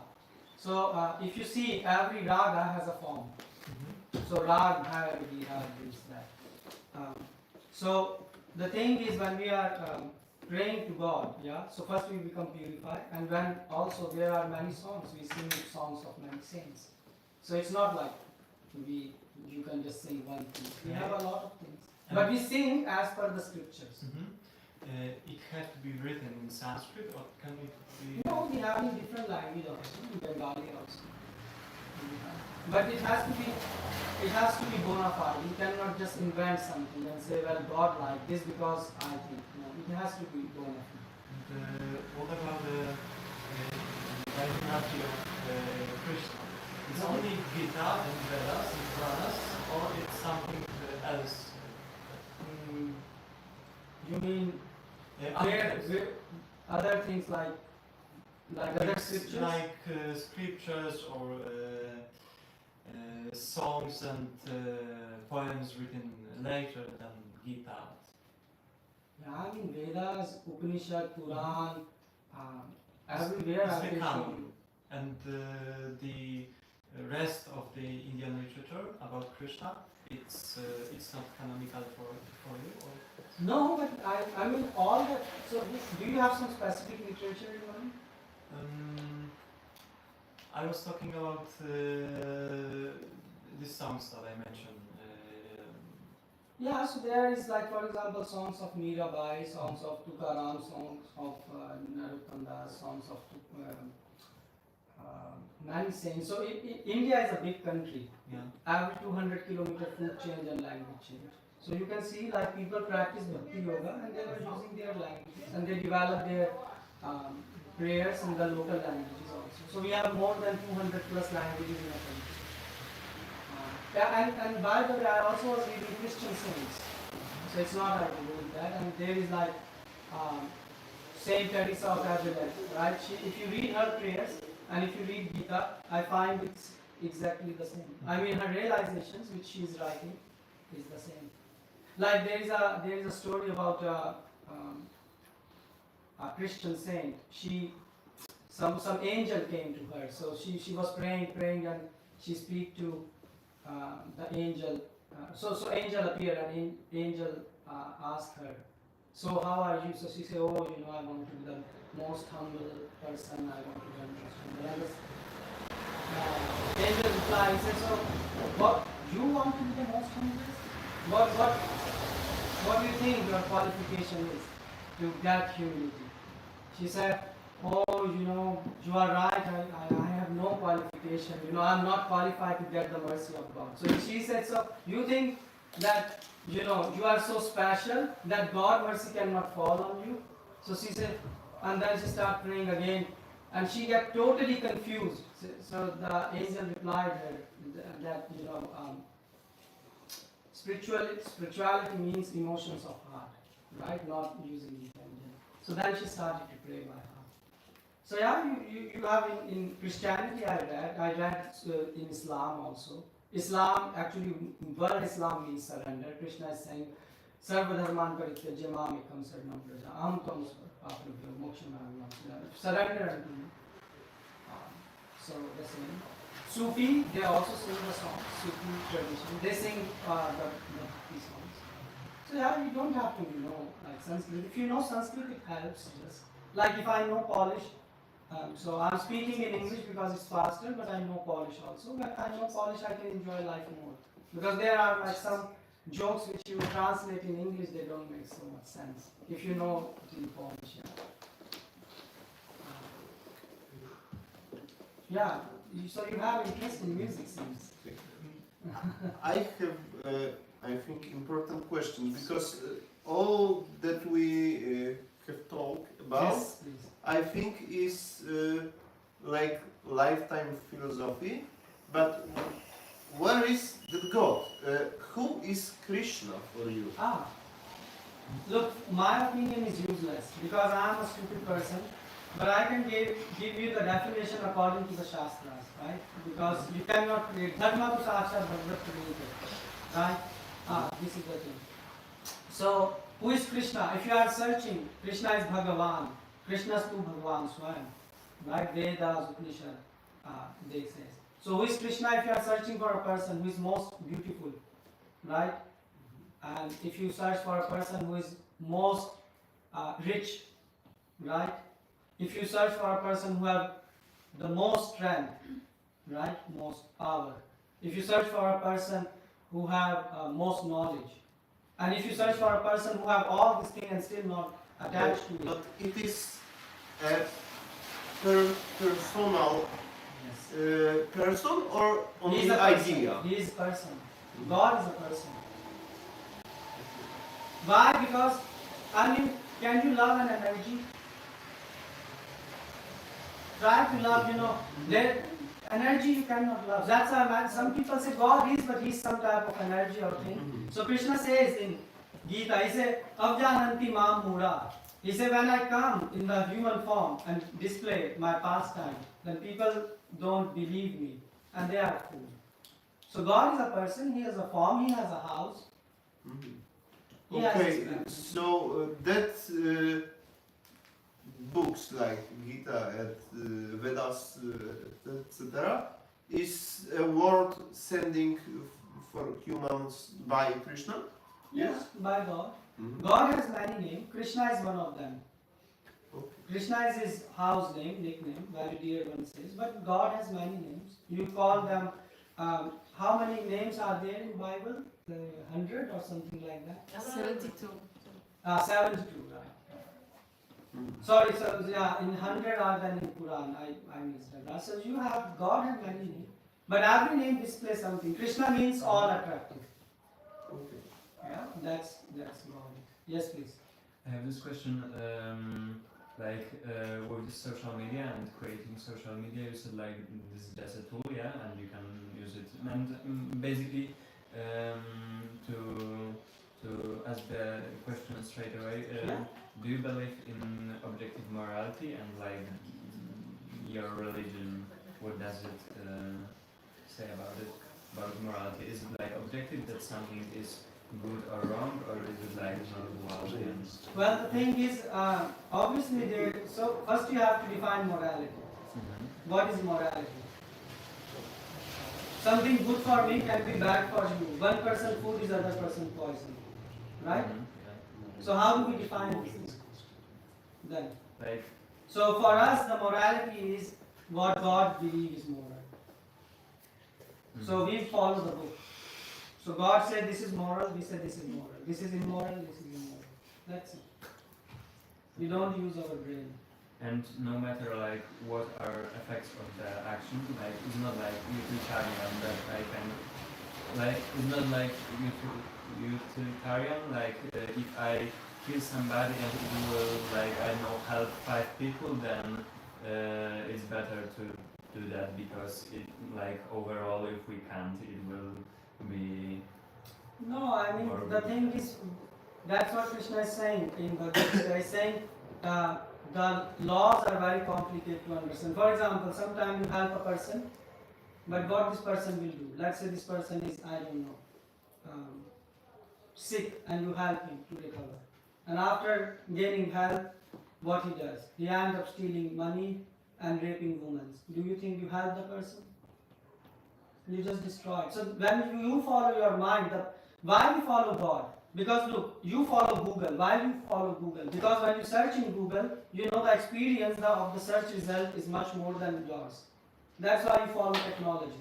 Because you know millions of people have tested and it works, so it will work for you. And who has the most experience? God has the most experience. So we use the person who has most experience. So when he says that this is good, it has to be good. And God doesn't say blind faith, believe me. He gives reason why this is good, why this is bad. Does it make sense to you? Yeah, I guess. Like the same thing in Bible. Have you studied Bible? So in Bible there was this, the out of 12, the one person who cheated Jesus. What was his name? Judas. So once when Judas he said to Christ, he said that he talked with other neighboring priests and things, and they were thinking, okay, you preach and we preach, we can coexist together. So he went to Jesus and said, oh, this is a nice proposition. And Jesus says, don't, Judas, don't think by your mind.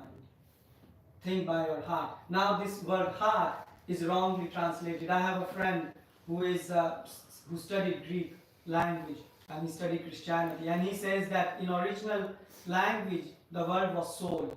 But after many years, it was replaced to heart. So that same the Bible is saying, think from the soul. And who is giving power to soul to think? The God. So the same truth is expressed. Can I ask another question? Let me just come to her because you were this, yeah, because I remember. Okay, so I have a question about reincarnation. So, for example, why someone, for example, is born without leg? So first of all, the word reincarnation consists of 3 things. Re means again, in means coming, and kar means karming on. So coming again into flesh. This is what reincarnation means. It consists of 3 words. And not only Vedas, but all over the world people believe. And what happens is while you are born, for example, without legs or with some birthmarks, is because of your past life. So basically, imagine if I acted in a certain way in life and this body runs out then I will get the next body, but I will have to pay the price what I did for that. So every action has a reaction. Yeah? That's what reincarnation is. Does it answer your question, or shall I go more into details for this? I want more. Okay, so the thing is, there was a case which I studied in, it happens in Turkey. So there was a person, and he, and I'm explaining you how Vedas explain. But the scientist who studied it, by the way, he was not ISKCON scientist or some Indian scientist. He was from Canada, so you can read about him. And what happens is, this guy, he died and in a small age, and he after that took another birth, and he remembered the place where he was living. So he was, usually he say, I want to go. Everyone think he's nuts, small kid, but his grandfather once took him, and he sort of know everything. Where is everything? He opened the door. He said, she was my wife, and the woman is shocked, like small child claiming me, and he gave that she has a mark here and all the details. And then the interesting thing is, he said how he died. So how he died was, someone shot him at 6 places in the body. And in this life, when he was born, so he had marks in the body. So what happens is, they divide the body in like X and Y axis, right? So your body can be divided with all the points. So what's the probability of having born in the new body with the same mark where you were shot? If you divide your body in X and Y, there are a lot of points. It's almost negligible. What's the probability of 2 points in the same place? It's very, very rare. Points meaning you have one birthmark here, one here. So in 6 places where he was shot in the previous life, he was born in the new body with birthmarks. Exactly in the same places. 6 out of 6. Which is, according to maths, it's astronomical factor to have this. And why it happened? Because when you are shot in such a way, or you are killed in an accident, it's a trauma for your mind. So what happens is, your soul within experiences this trauma, and it's meditating on this pain. So that's why in new body you get the birthmarks. And the same goes with cutting the legs and hands. Yeah. Well, my question is, what is the ultimate goal of reincarnation? Ultimate goal of reincarnation is going home back to Godhead. And Basically, you have a temporary body, right? So you get birth, punarapi jananam, punarapi maranam, punarapi jatri shanam. Shankaracharya says, you again take birth, you again die, you again get in the womb of a mother, right? So that's what is happening. But the thing is, we, as a soul, we don't die, the body dies. So why we are changing the body? And the God is saying, hey, I have a home, I have a permanent place. Why don't you come and enjoy it? So that's why the full goal of life is to get out of the cycle of birth and death. so then, last for me, I'm just interested. I'm happy to answer. What does the painting on your forehead mean? Yeah, so the thing is that, like, people have tattoos, Mm-hmm. right? Why people have tattoo of, I don't know, Beyonce, because they love Beyonce, right? Mm-hmm. Right? Or Michael Schumacher or something. So we have this painting because it represents feet of Krishna, right? So this is Krishna likes tulsi leaf. So this is the leaf, and this is the sign of his feet. So that's why we paint this. So it's like we have this cool lifestyle. People like this. You know? So because for us God is a hero, right? So we live according to him. And right? all of us has the same tattoo? No, body, face paint. All of them, meaning? You mean all the people? All the no, it's not. So we have this. Follow. Yeah, so we have this because God also painted himself, right? So we follow. Like for us, God is the ideal hero, right? Yeah, so you earlier said that referring to evolution, that we may believe that we came from monkeys. So what do you? We may believe. Yeah. Okay. What do you believe? how humans came to be. So for us, so we are not saying Darwin theory is wrong, but Darwin theory is incomplete. So there are 8.4 million species of life. So you have 1.1 million species of, let's say, animals and plants and things like that. So based on your desire, you get that type of body. Giving you an example, you get this human body, let's say, and someone in this human body like to drink blood. How? You know, the politicians, you work hard, pay a lot of taxes. So the money is your blood, right? So if someone like this type of lifestyle, well then he get a body of a mosquito, right? Go and drink blood, right? Fulfill your desire. So basically it's not like we are evolving and like monkeys evolving in this. No, based on your desire you end up getting that type of body. So if you have desire to, I don't know, do sex a lot, okay, in the human life, then you end up getting a bird's body. Enjoy 70 times a day and be happy. Knock yourself out. Right?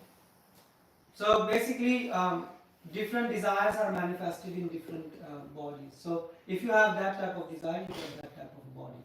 And obviously, if you get a lower species, so you will say, but why are we getting all these types of body? Because in the human body, you can serve God. If you don't use this opportunity to go back home, back to God, then you are again in the cycle of birth and death. So then you are indirectly serving God. Like ants and earthworms, they are making soil fertile, right? But how were humans created? Was there like a beginning? So yeah, so this comes in Bhagavatam, in Puranas. If you want, we have volumes of books there you can read. But it's described how the humans came, how the animals came, how the snakes came. So we have everything described. You can find it in Bhagavatam, Srimad Bhagavatam. You can find it. Yes. Thank you. So can we remember who he was in previous life, for example? Oh yeah, it's not difficult. Yeah. Yeah. So there are practices in yoga with which you can go back to your 6 to 7 lives max. 5 lives for sure, but 6, 7 is too risky. Yeah, too risky means you have them hard time to sort of go more back. Do you remember Yeah, but there are practices. do you remember your past life? I'm interested in present. But I know these techniques exist.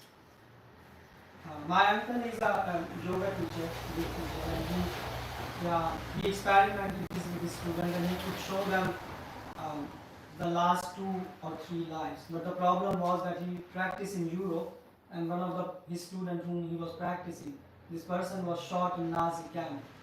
So this woman, when she came out, she couldn't forget this experience, and very soon she ended up leaving this body because of the trauma. She couldn't forget. I mean, it's terrible if you remember. And we are reincarnating like with some group of people. For example, now if I have a family, so Bhagavatam says, so Bhagavatam answers this, that the probability, let's imagine there are 2 twigs. Twigs means, or branches of a tree. What's the probability of them meeting in a Pacific Ocean? Very, very small, right? And what is the probability when they meet and go away and again meet? It's almost nothing. And that's the same way. What we call our family and this, we meet some people in this life, but then we separate. So the souls is like 2 twigs meeting together in a vast ocean, this earth, this universe. Because you think about this earth and one universe, there are multi-universes. There are places where are, better form of life. Yeah? Okay, so I think this is the time for you to have the lunch. Bo tu Pani mówiła, że tak pół godziny będą się musieli zbierać, także zaczynamy już powoli. Znaczy pytania mogą być, jak już rozdamy tacki i... Okay, so they start to give you... Możemy to zrobić na początku. Yeah, so there are descriptions given where there are planets, where there are oceans of milk, oceans of fruits, things like that. We are just like a tiny frog in a well, and we think we know everything. For instance, ocean. today modern science, this person was saying we are advanced in technology. Even with our technological advancement, we know just 0.5% of ocean. We don't know 99.95% of ocean. We don't know. The scientists don't know.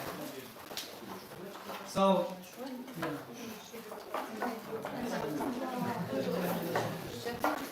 okay, yeah, please. Why this movement, this group, not all the religions are So why this movement and this movement things? So the thing is that everyone has tendency to mix the message of God. Right? So everyone wants to emphasize how great they are rather than repeating the message.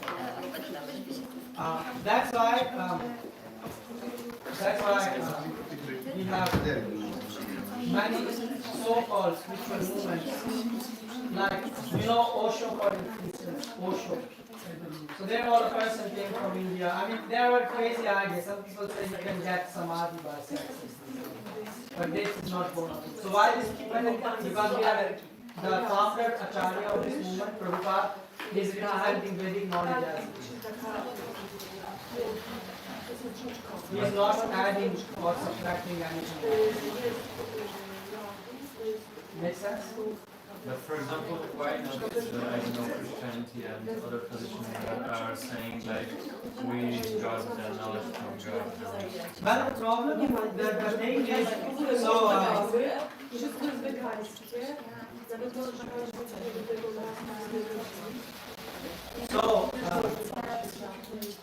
the thing is, Christianity, right? The followers of Christianity are the following Christianity. What's the first commandment? Thou shalt not kill. And look, the biggest slaughterhouse are maintained, and we are killing animals. And then there are so many additions, like Jesus said, love your neighbor. And today when you go, your neighbor don't even say Jindo. This is a hypocrisy. The message of Christ, if you follow as it is great. So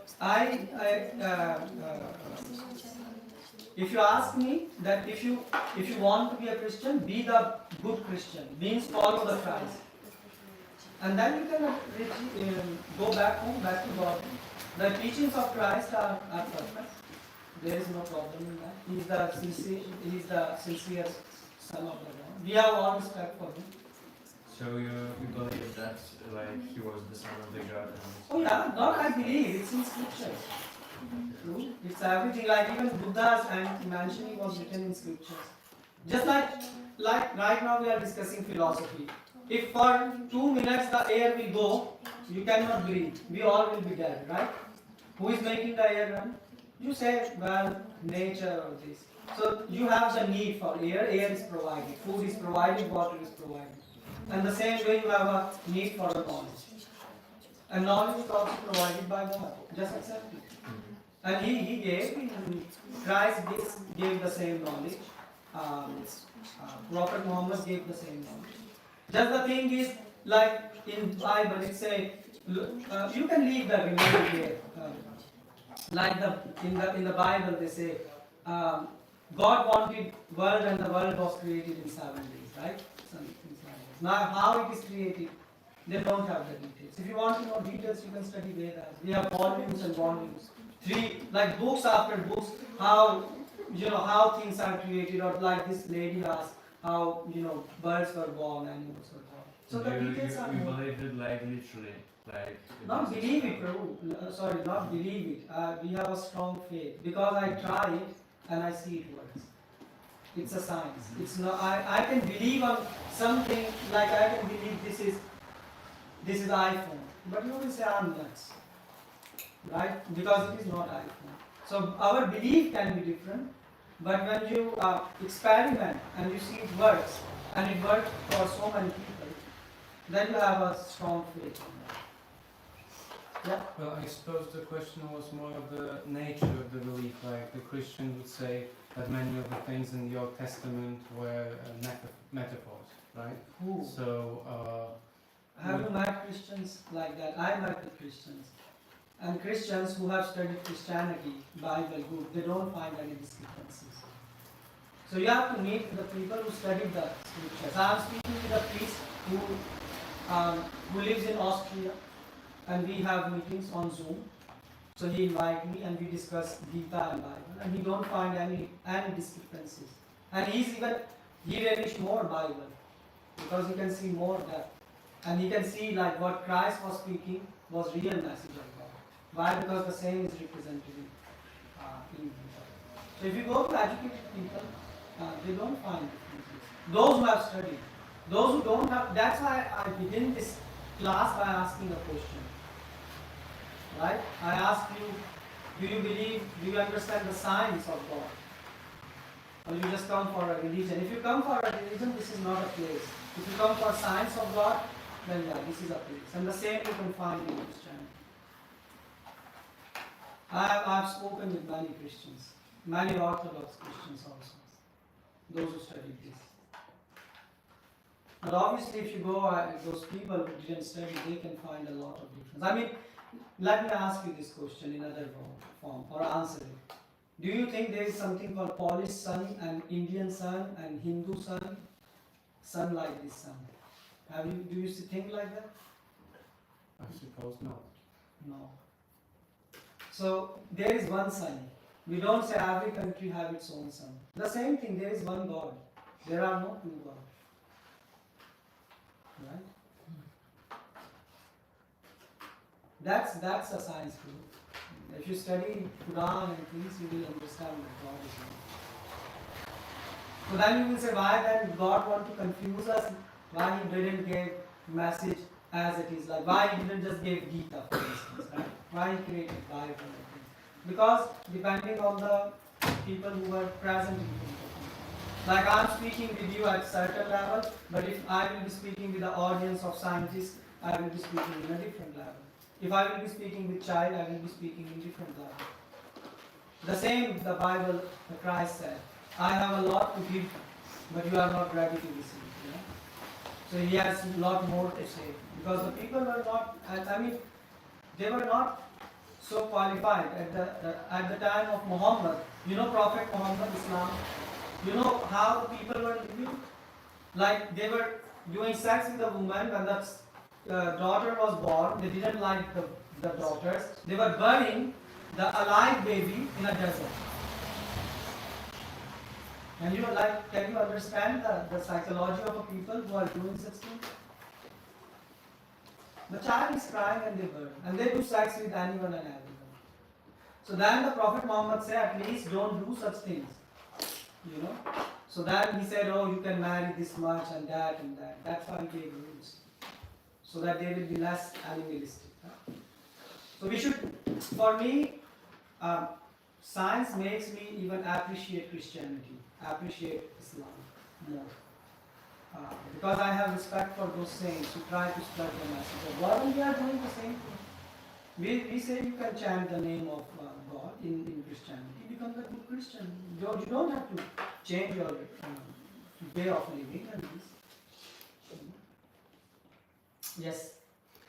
Sorry, so you basically said that there's one God that gave these different sacred scriptures. Yeah. So then why there are so many differences? I mean, for example, like you believe in reincarnation, but then Christianity believes in afterlife, meaning like heaven and hell, right? So that there's no like coming back and evolution of the soul and going back to Godhead, like you mentioned. But the thing is, the full Christianity. So there is two things. First, you should understand what Christianity as Christ said and what others are saying. Right?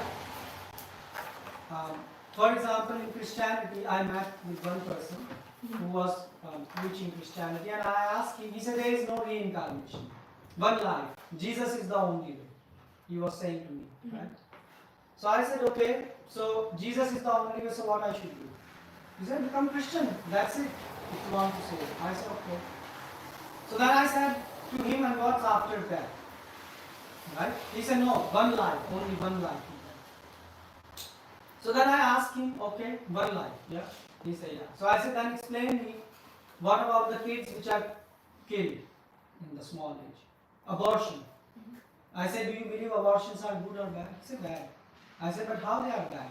You said one life, and you killed the child in the womb. So he go directly back to God according to your philosophy. So he couldn't answer this. He couldn't answer. I said, so then why the kids, the Christian women are doing abortion and the kids are dying where they are going? And I said, if you say they are going back to God, back to Jesus, then kill all the kids. Then you should also be killed in the womb. And he had no answer. So the point is, if you study the teachings of Jesus, he mentions such things. Reincarnation. Modern Christianity, they just go around. Why? Because they don't know. Like Buddhism, the same. Buddha didn't give philosophy, but after that, the people created books and this, and that's why they have a lot of flaws in it. So, to conclude the point, we have 4 defects. We like to cheat. You like to cheat, I like to cheat. We cheat ourselves. We are not this body, but we think we are body. We have limited senses. You can see something, but if there is dark, you can't see. You see big moon, which is so big as small ball. So we have illusion. So we have cheating propensity. We are in illusion. Our senses are limited. And God don't have these defects. So that's why we believe in sacred scriptures, because they are sacred, because this knowledge is not. Because they have no flaws in them. If you study it, you will not find anything. And how you got your scriptures, like what's the history of Gita? So Gita, according to present calculation, it was spoken 5,000 years before. 5,000 few hundred years before in a place called Kurukshetra. But God says this, so he says it in Gita, in the 4th chapter he says, so he says, Imam Vishwasve Yogam Proktavanaham Abhyam Vivashvar Manve Prabha Manu Rikshave. It means that I gave this knowledge many years before also, many millenniums before.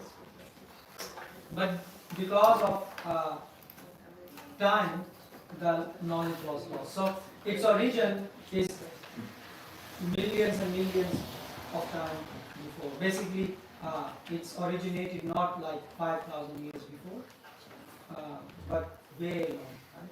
That's why people don't know when the Vedas. So Vedas have no original date. You cannot say they exist from eternity. That's why we say Veda exists from eternity. Wow, this room became so silent. You have so many questions and now you all become silent. Okay. Sorry, the colleague had a question. Yes. Okay, yeah. So I have a question about this cancer, because you said that it depends on your grief. Grief. Pożądanie, last you say. Chciwość. Yeah, or yeah, this. So it depends on greed. Could you elaborate on this? What is greed? No, I mean, it's like, so for example, like, let's say we have a person in the family. We know they're a good person. They are not a greedy person, right? So I was just wondering if you may mean something else. Like when you said about ignorance, you meant also that, it's a different level of density. So, okay, I got that. Thanks. So there is a Puran called Garuda Puran, right? This is another book. In Gita also, Gita is basically compressed 700, like we have Vedas, Puranas, Upanishads, so many books. But if you compress it in one book, that's Gita. And that will be God, like it's genius. You compress everything and still the message is not enough. So basically there are diseases, like some people have I don't know, diabetes or someone other diseases. So some diseases are because the greed and these things from this life or from the last life. So basically things exist in your subconscious brain. You know yourself only maybe 0.5% or something like that. Many things you don't know about universe, which are in your subconscious mind. And they would also be in a sense of a past life. Okay. You have everything which you are interacting, you get impressions. Okay, so everything depends on our past life. Not everything depends on our past life. Some things depend on your past life, and some things depend on what choices you are making. Otherwise, you will be a robot, you know. Everything depends on it.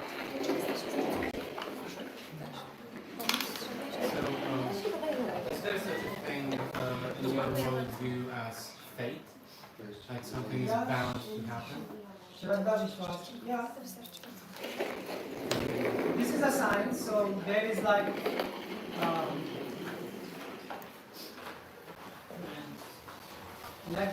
let them serve the plate to do them.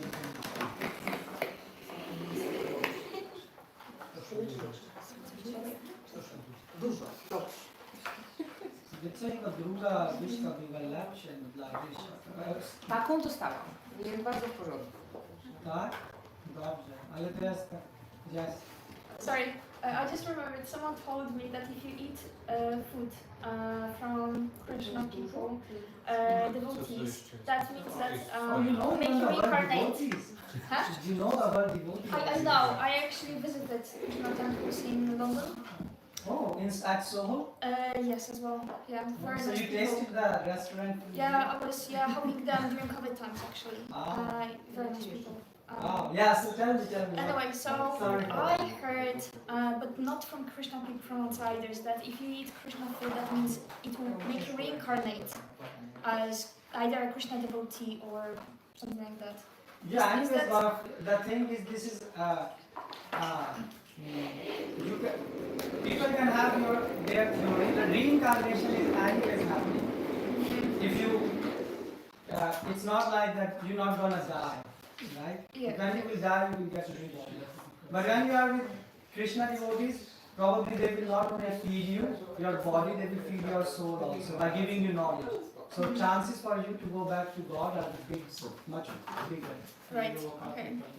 That's No one told me this when they were feeding me in Krishna temples before. Yeah, I mean, but you know, this is also makes sense. I mean, either you are going back to God or you are coming back in the planet. But you can also go back by following Christianity. You don't have to become a, you know. So what if all the souls will come back? What then? What's that? What if all the souls will come back to the Godhead? Also, this is the question which was asked to Krishna, that Krishna, what if everyone chant and everyone go back? So the earth will be empty, like, what happens? So the answer is that there are, you think about this universe, there are multi-universes. So based on your desire, people are traveling on different planets, different universes. And from that universe, people will come. So basically, it will never be like that, it will be empty. Nie, tu nie ma żadnych. To jest bez glutenu i bez... So you mean Krishna is governing all of the universes? Multi-universes. So what if people from all of the universes will come back to Godhead? Will it be like the end of all of it? Yeah, but the thing is, there are always souls. Souls mean like you and me. We have free choice. Like right now, you can talk to me or you can just look at the wall. That's your choice, right? Yeah. And the same way, there are. We just think like all, but we cannot. You can count the number of grains in a sand, in a beach. Can you count that? Even if that is possible, somehow, if you can count, you still cannot count the number of universes existing in the world. Okay. In the whole creation. So there are lot of souls. That's why we use it's a big number. And always there will be some people who will rebel against that.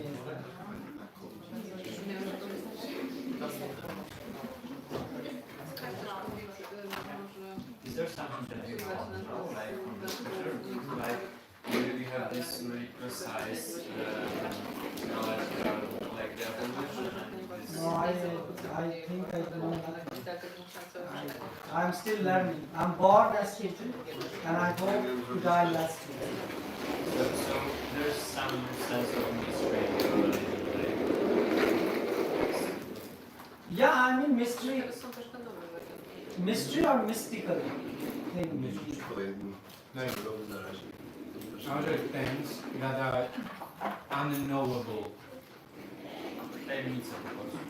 Ah, no, everything is science. And so if you study enough, in theory, you can get to know everything. No, the thing is, why? Because your intelligence is limited. For example, can you understand there is darkness and sun at the same time? Then you understand that. Like you can think about it, but our intelligence is so limited that we can either think something is dark or something is light. You cannot. Can you imagine hot and cold at the same time? Say one object is hot and cold at the same time. I mean, our mind doesn't work. So you can reach to some level using your intelligence, but after that, you need help of God to reveal you the secrets. Because we have very little intelligence. That is all.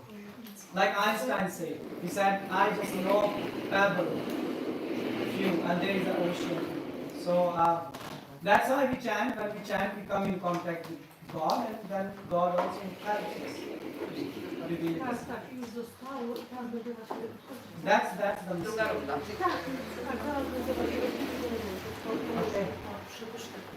So you enjoy your meal. Is it okay for you? Komuś dołożyć, może wiesz.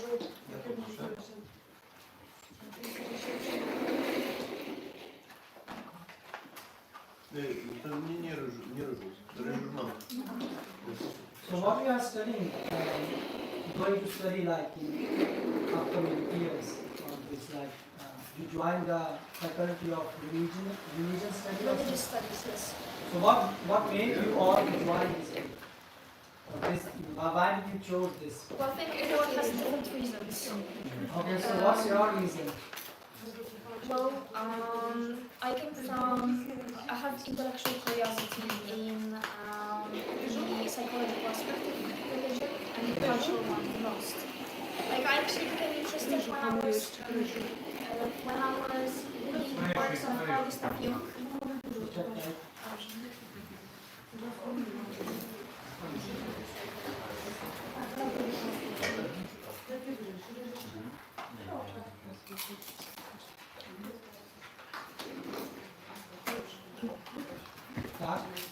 I became interested when I was reading works of Carl Gustav Jung, and especially about his process of individuation. Which thing made you interested? Sorry.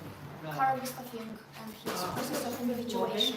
Do you know about this? No, please tell me.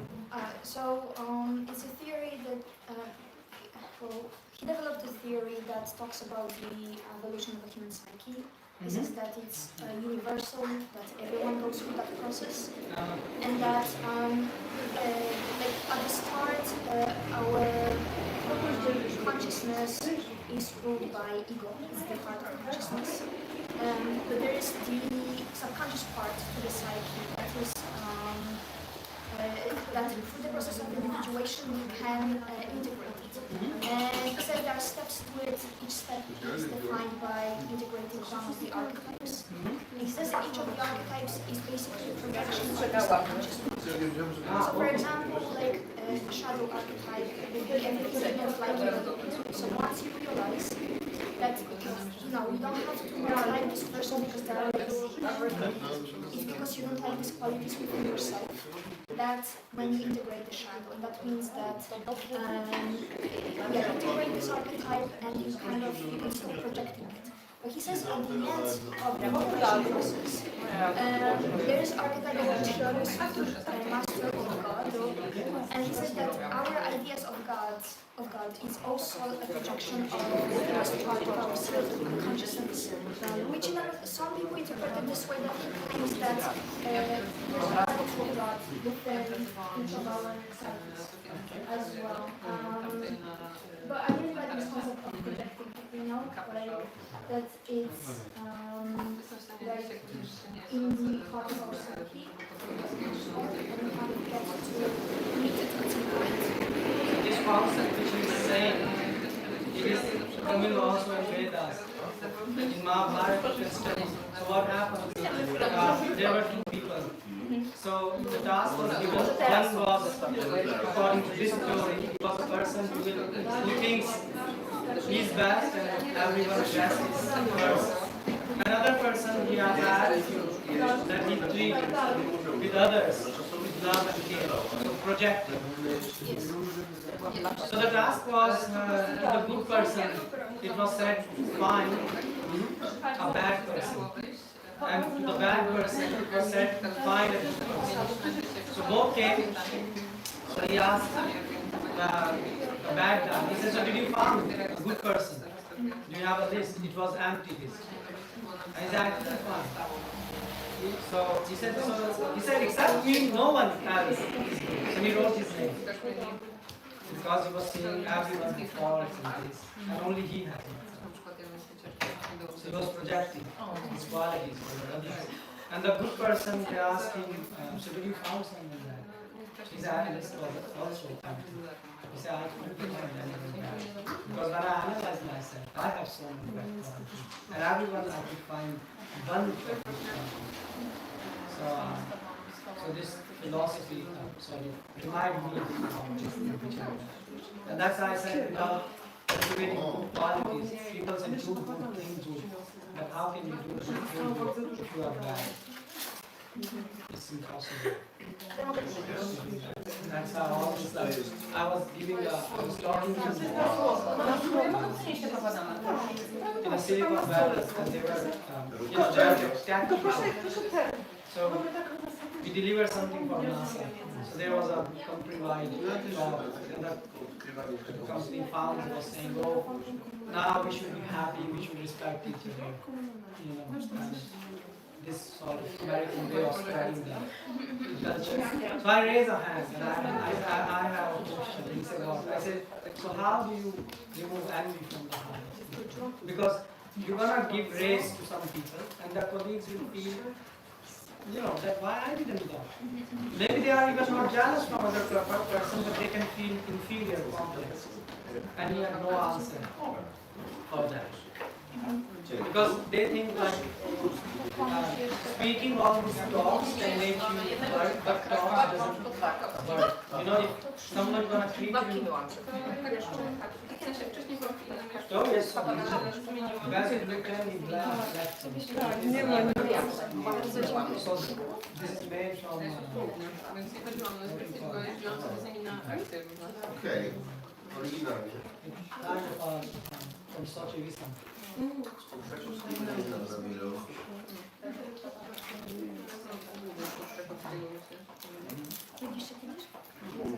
Podłużam mnie.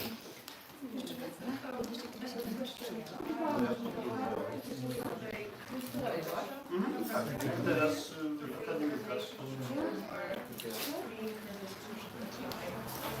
Oh, so there is a reincarnation process. So when you get this human form of life, so this is the topmost developed piece here. And then if you misbehave and you reincarnate in the lower forms of life. So first you can become like this, trees. So there is flora and fauna. Species of tree and grass and so on. Then you become insect and you grow from insect, then you become a bird. So this is the sign. The thing is like this, this body that as a human, people fly. But if you are a fly, you are forced fly. You cannot change your nature. That's why anyone can become sin. Because there is no point of doing them sin because they are forced to. But you get sin. For breaking you.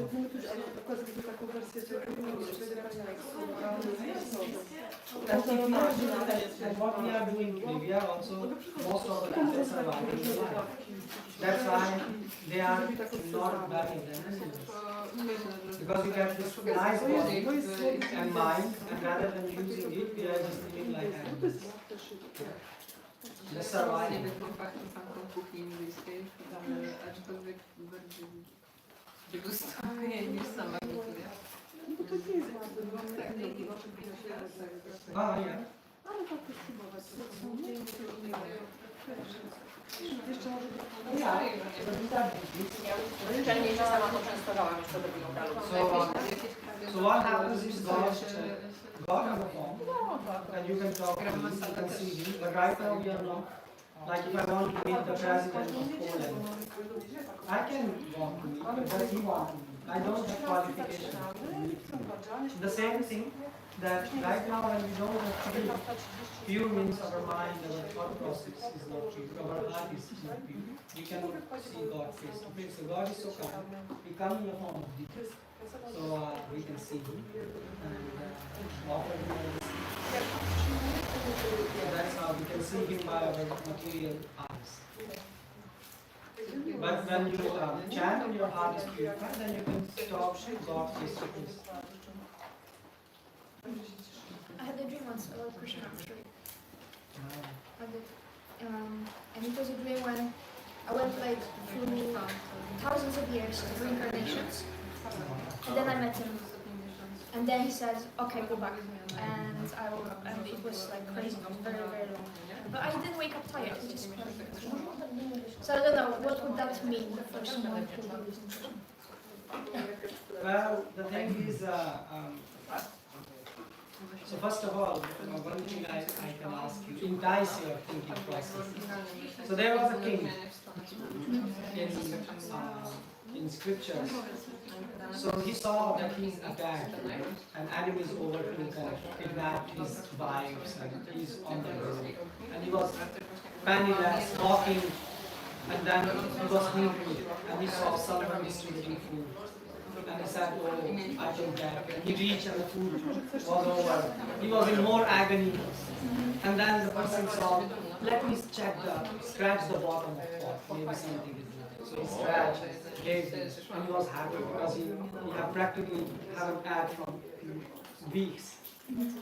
And when he was going to take, the kite, which is fly, it just directly jumped in the food and the food fell. So he was crying, and then someone touched him, and he said, "King, what happened?" And he woke up, and he realized he was dreaming.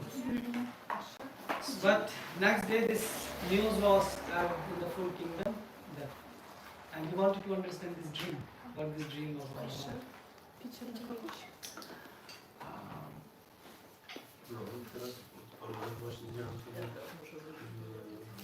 What this dream was all about.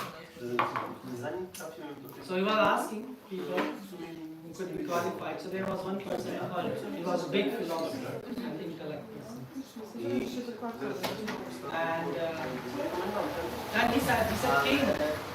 So he came, he said, "King." So was the enemy which you saw in the dream is present right now? He said, "No." He said, "The food which you saw in the dream, is it present right now?" He said, "No." He said, "Was the way when you were walking in the dream is present right now?" He said, "No." He said, "And your favorite animal which you like was present in the dream?" He said, "No." He said, "What are your queens which were attacked in the dreams?" Right? So, but their dress is present in the dream. He said, "No." So then he said, "So what was the dream? The one which you are dreaming, or when you are awake?" You understand? Are you, so then he asked a question, was that a dream? Or right now it's a dream? Because look, when you go to sleep, you forget what's your name? Martina. Martina. You forget you are Martina. You don't have. And when you are Can I awake, put this say, are you a butterfly that is going to be human or human that is going to have like the same? yeah, but the thing is, when you ask about this thing, whether what the Krishna says, he has, so, when God wants to show you, he should have some qualifications. He should have some. I'm terribly sorry, but we have yet another meeting we need So to please. go to. Ah, okay. So, like, all of us have to. So we will probably... Thanks for coming. Yes, we are very, very grateful for all this very warm welcome. You are always welcome. And Thank we you are so grateful much. that you find the time and gave your wonderful association. Thank you so much. Thank you for tolerating me and giving your association I and think learn and enjoy. I think applause is in order. Thank you so much.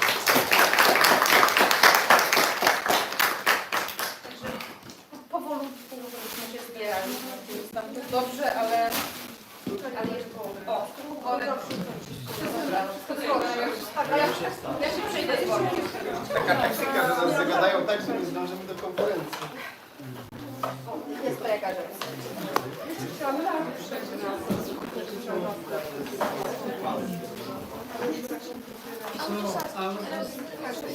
Dawaj, robimy gazdę.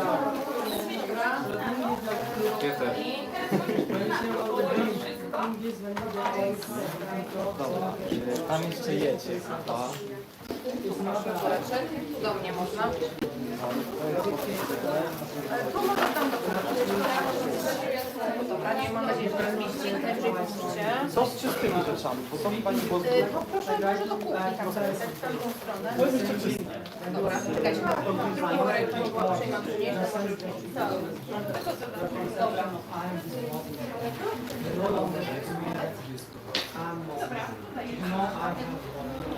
And you can see yourself. Right now, I close your eyes. Dobra. Darkness.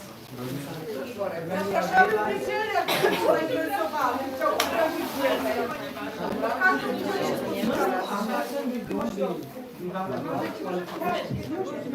Wylało. Coś jeszcze, co było na razie? Uwaga, to wylane. Krishna is a person, and we like to talk with people, which means your sense gratification, which means desire to enjoy the death. And like Krishna was he was like you and he wanted you to yeah, please. Fajnie było, jak do tej pory najbardziej mi się podobało.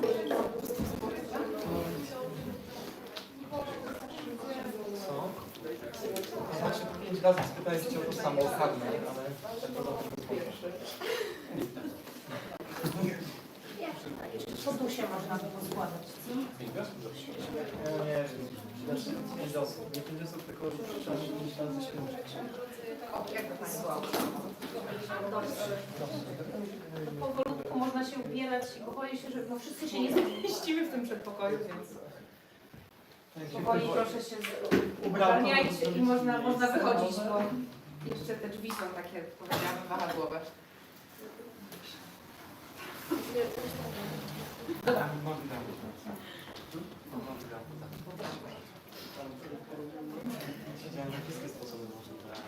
Thank you so much once again. Oh, it's a pleasure. It's really, really that you came. You enjoy the food? Was not so spicy? No, it's not. I really like the food. I'm hoping that you can visit us in thanks for having such a nice meal. It's very, very nice. Yeah.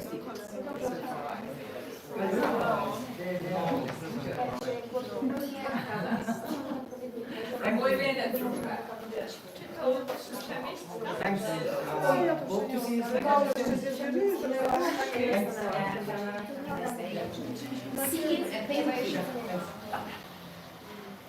Chyba już tu...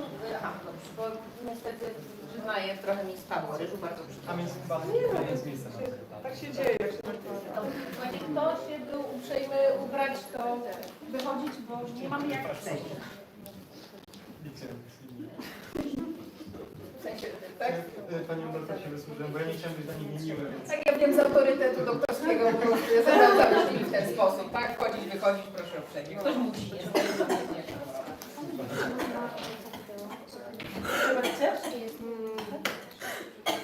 Prawo, gdzie to wideo będzie można zobaczyć?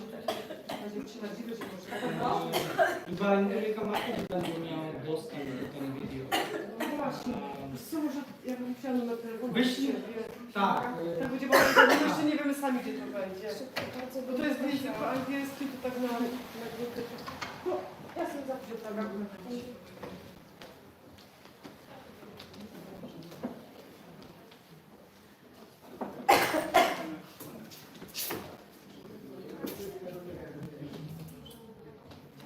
Lata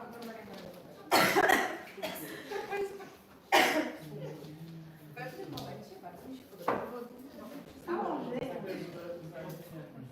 Prawda, ale nie.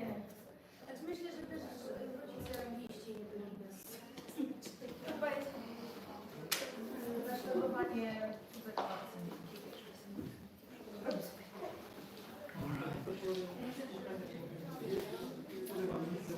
Dobrze, bardzo.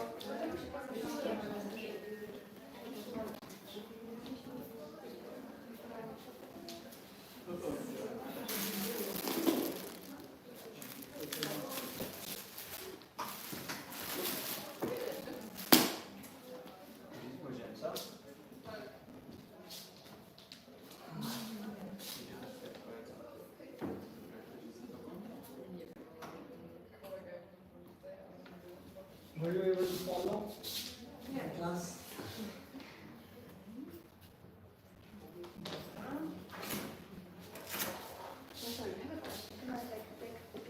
Yes, please. Because I'm like quite interested how different temples and shrines look around the world. Please.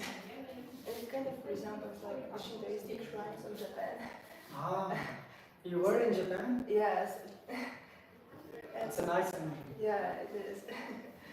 And actually, I also have written my bachelor's thesis about Shintoism and Japan's history. Oh, wow. So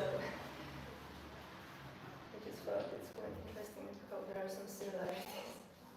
Yeah, actually, if we try to understand our similarities, then we don't have hateness for each other. But the problem is we don't find similarity and we find so many difference, and that's why we say, oh, you are a woman, I'm a man, and this and that, and stupid things. Yeah, and there are like similarities in everything actually. Yeah, that's what we spoke. That if you understand science of God, you understand that you are similar. And then you don't look at other person how to squeeze them, but you look at how you can serve them with love and care.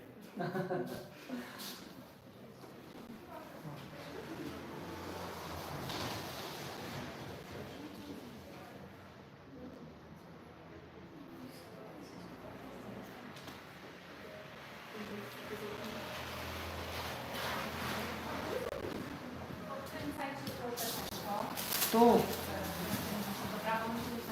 Tu są.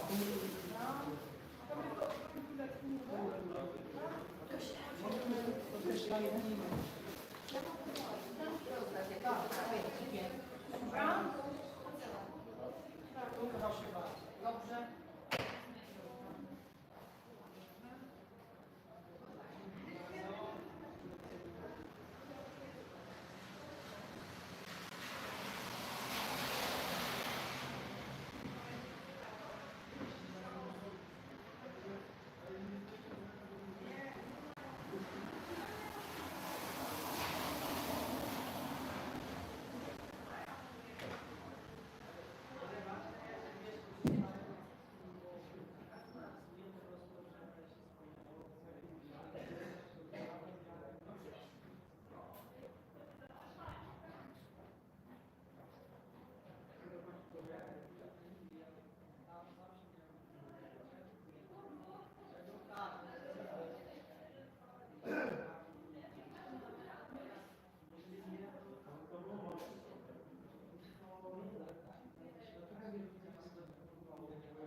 bardzo.